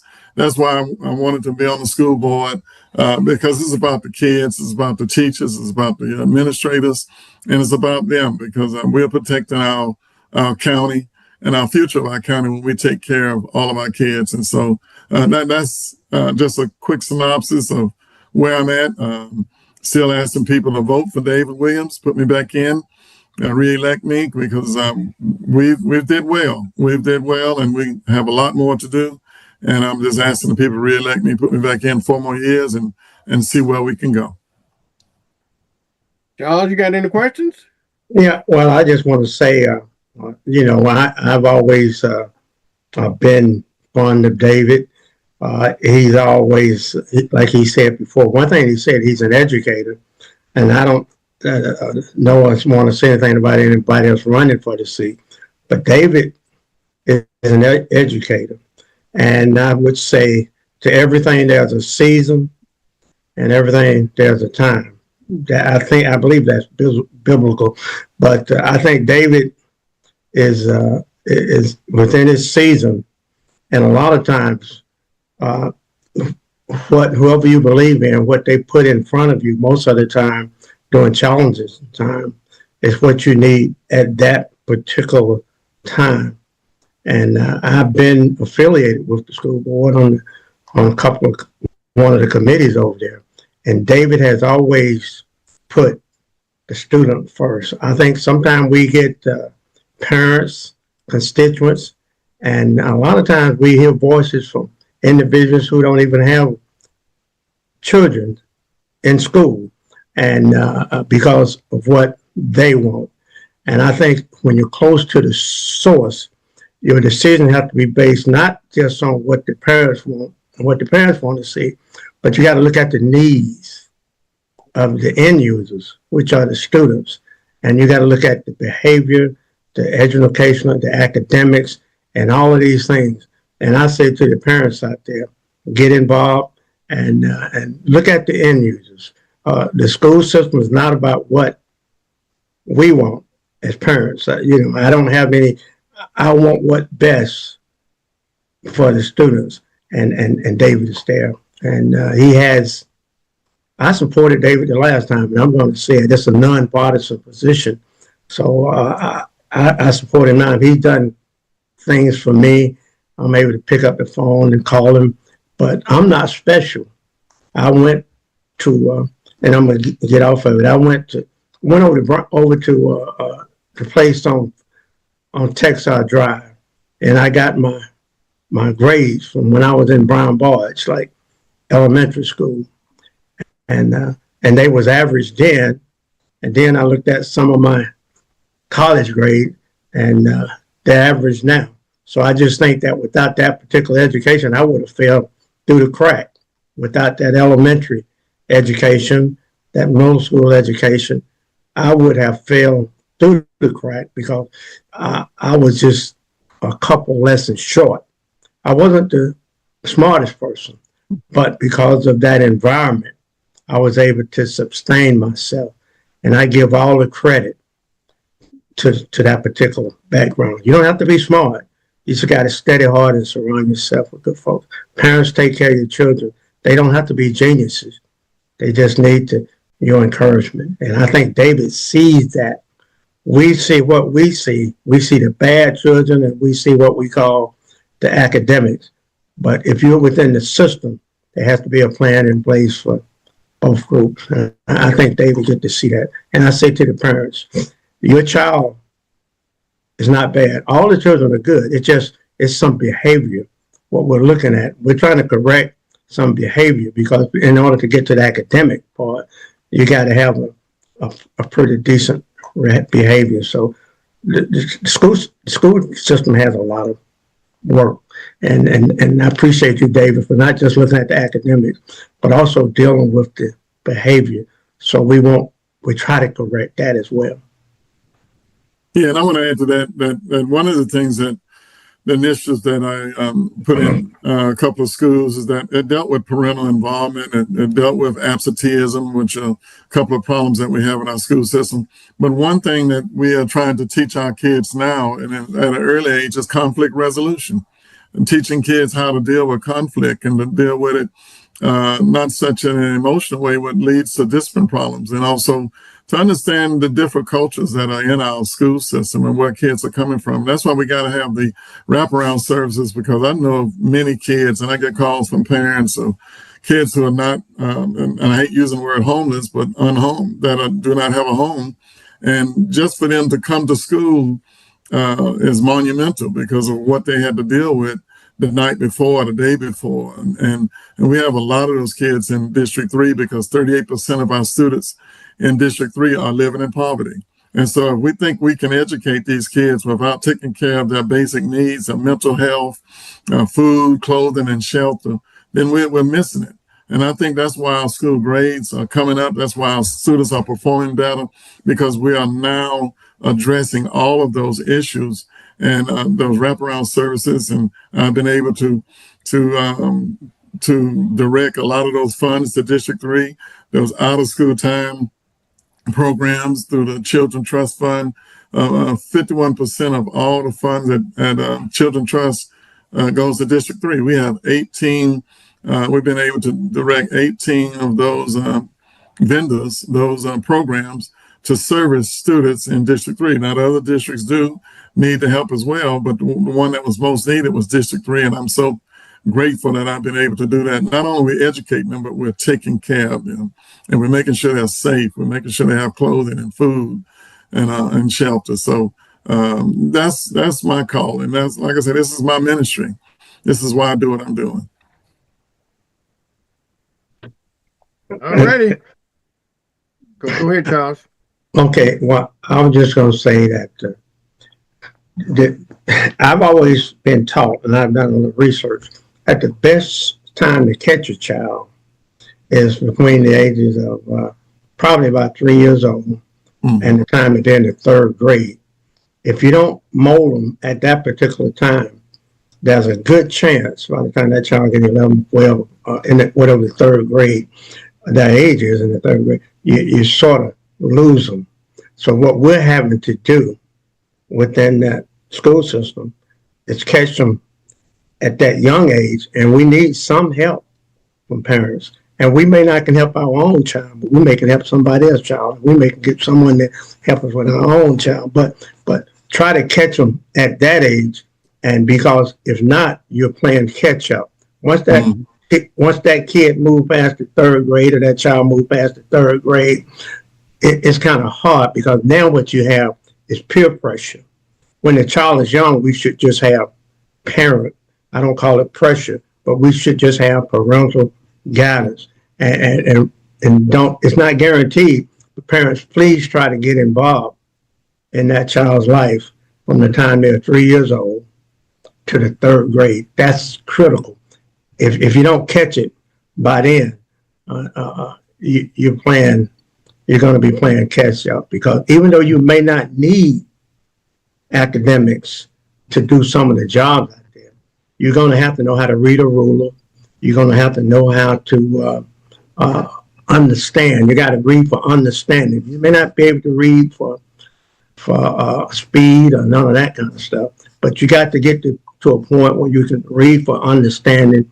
And even if you become a laborer, you got to read a ruler. You got to know how to put that level up there. There are some things that you're going to have to learn with the minimum of a GED, even to go into the trade and the construction trade. Because if not, somebody tell you, I was a pipe fitter at one time. I was a pipe fitter, and I had to know how to read a ruler.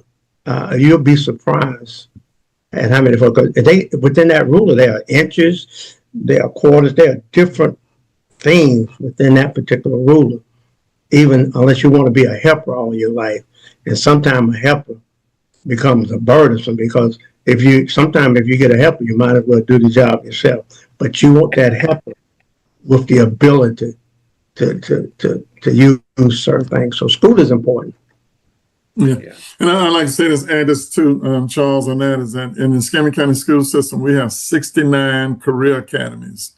And 69 career academies, and we're looking to add more, because it's forever changing. And so it's now not all academics where every kid is going to college. Our goal is that our students are college and career ready when they leave us. And so we have a great partnership with several of the entities in the state of Florida, construction and cybersecurity, and we're preparing our kids for jobs where they can be successful. And that's one thing I think I did well when I was an administrator, that I prepared kids for their future. That when I was principal, we led this area in scholarships. At one time, we were ranked the number 11 school in the state. We've been ranked as high as number 34 in the nation when I was principal at Pensacola High School. And so we are just preparing kids for their future. And for us to have more of the career academies inserted in places, and we're servicing those kids in the interest that they want. We're trying to provide that. And even the military, we have ROTC at all of our schools. We encourage our kids to go into armed forces when we try to prepare them for their careers. And then those that want to go on to college, we do that as well. I just want to say this, out of 34,000 students that we have in Escambia County, about 10,000 of those are enrolled in the International Baccalaureate program, the AP program, or dual enrollment, or honors program. So we're about a third of our kids in the Escambia County school system, all the way from elementary to high school, is enrolled in some type of high level program. And the other ones, we're serving them as well because we're offering them career academies if that's what they're interested in. So we're trying to take care of the whole child. And when we take care of the children, we're taking care of our community. I want to say one thing about Pensacola High, Vernon. If you look at Pensacola High School, and when David was principal, and even maybe now, I'm not sure, but it's amazing because you have a baccalaureate program over there, but at the same time, you have students coming over there from the areas such as Mars Court, Addis Court, and places on the east side. It's almost like a two-tier school. Mm-hmm. So you got to be able to compartmentalize and reach each student. That's what's so unique about Pensacola High. You got to be able to reach each student where they are. You got to make sure that the academics students don't fall behind and are able to reach their potential, and then you got to make sure you're able to reach those other students. And when you look at it, I call it all success. People always ask me, how do you define success? I say, it can't be defined in monetary value. It cannot be defined in academics. It cannot be defined. If a student is not making good grades and say they move up to a C student, to that C student, that student is successful. So we have to applaud, we have to meet the students where they are. And if we meet them where they are, and we don't point to the baccalaureate students to have the other students do it. And that's the type of system that I don't know how they do it, but that's the kind of system that I've been able to. That's the challenge that Pensacola High School. Can you tell me how you do that, Dave? We make it work because we cater to the needs of the very affluent and the very needy and everyone in between. And that's being in the school system, you learn how to do that. And I just want to say this, that my dissertation, my doctoral dissertation was on African-American 10th grade males' perception of education. And I want to further understand what African-American, because I was one of the subgroups that struggled, and it continues to struggle sometimes in our school system. And I wanted to get a better understanding of what motivated them, how did they see education? And so in my findings, I was able to find out that everyone has an ecological system. And in that ecological system, there are like 5 components, and I won't get into that, but everything influences how you feel about education. Each stage of your life influences you or how you see education. And a lot of times in our Black community, in our Black household, we want better. We want our students, and we all talked about going to school and having better, but then we've got to formulate a plan, and then we have to put things in place that always points toward education being important. But when you have factors such as what am I going to eat tonight, where am I going to stay, the neighborhood I stay in, all of those are influences. You know, I'm a prime example of that. I'm the only one out of 6 boys. All my brothers are very successful men, but I'm the only one that went to college. And the reason I went to college is because I went on a basketball scholarship to the greatest HBCU in the world, Southern University in Baton Rouge, Louisiana. But I was 1 out of 6 to go to college, and my parents didn't go to college. And so my perception of education, I just take myself as an example. I thought I was going to the military and workforce. I thought that was my plight because that's what I saw my brothers do. And there's nothing wrong with it because they were very successful men in their own rights. But education has to be the key. It has to be a component in all of our facets and throughout growing up. It's got to be an influence. And so I appreciate you saying that. And I think we have a lot more work to do, and I'm the man to do it. And I've done it. I can tell you what I've done. I'll tell you what I'm doing, and I can tell you where we're going. And I have a vision for District 3, and we're moving in the right direction. We're making a difference in the lives of students in our community. And as said, the first and foremost of my campaign will always be what's best for the students. And I believe I'm the best man for that job for District 3. All right, gentlemen, we're gonna have to leave it at that, Charles. We're about running out of time, but you got some closing comments, Charles, real quickly? Yeah. What I want to say is that you don't have to really be. David is in that position, but those of us who are not an elected official, you don't have to be an elected official to help individuals, to help students. If you want to help David. If you want to be a problem solver, if you have what you perceive to be a answer to a problem, bring it to him. You can always, don't wait until election time so you can run for an office, but you can help folks outside of an office. Vernon, you're a prime example.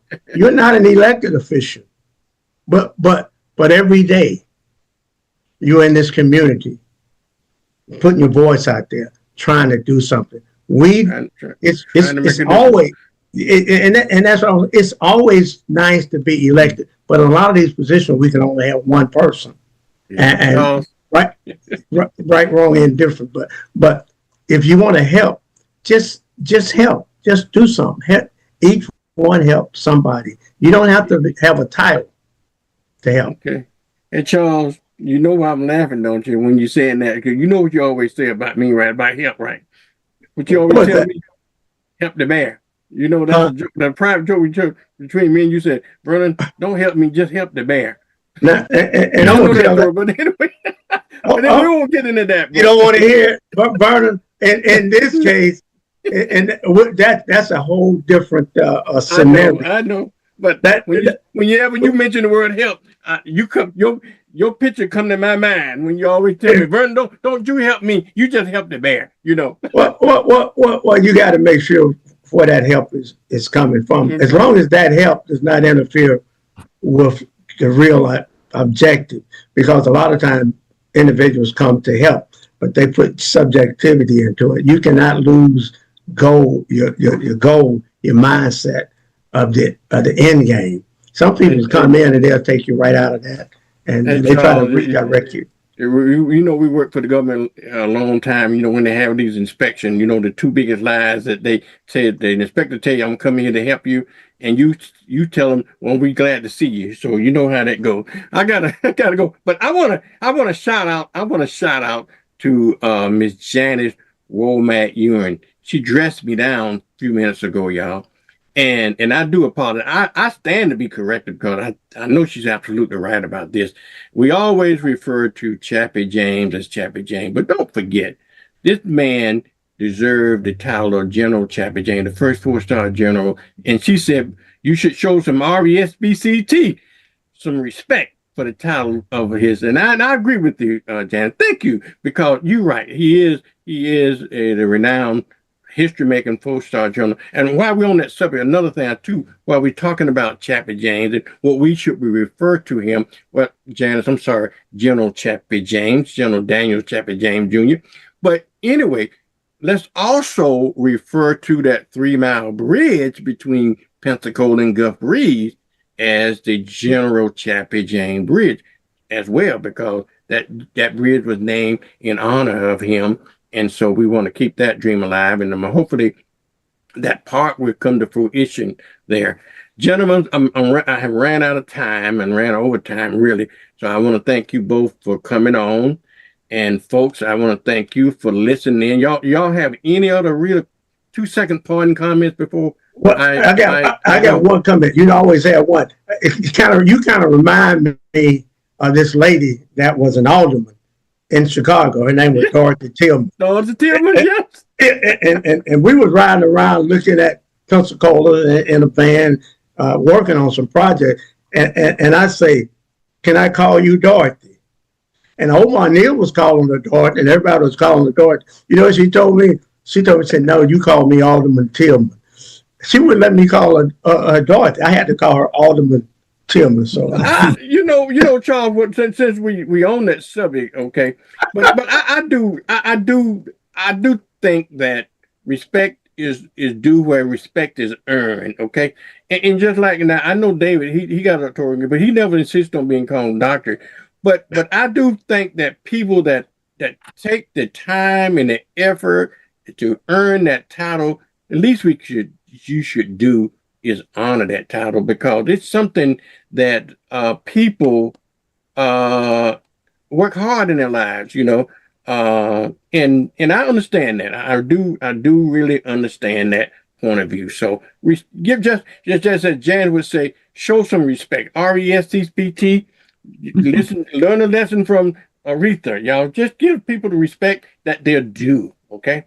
I still call her Dorothy. Hey, and Vernon.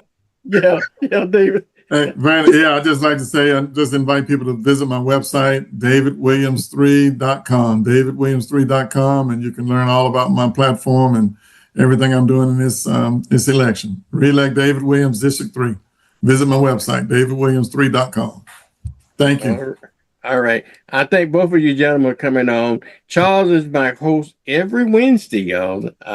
So we have some spiritual things to talk about every Wednesday, but not only that, but every day. Y'all tell folks about this show and how to get this show. You just go to your website or go to your app on your phone. You can get it anywhere, television sets, Roku, all these places you can get it. So just tell folks about it. I got to get out of here, folks. I love you. I'll see you tomorrow and on another edition of Morning with Vernon. Get your coffee cup, get your coffee, and join me at 6:30 every morning, Monday through Friday. Thank y'all. It's Wednesday. Hump Day. Have a wonderful Wednesday with Morning with Vernon. It's time for Mornings with Vernon. Yeah. Yeah. Get up now. Come on now. Get up. For Mornings with Vernon. Get up now. Let's go. Get up now. Turn it up now.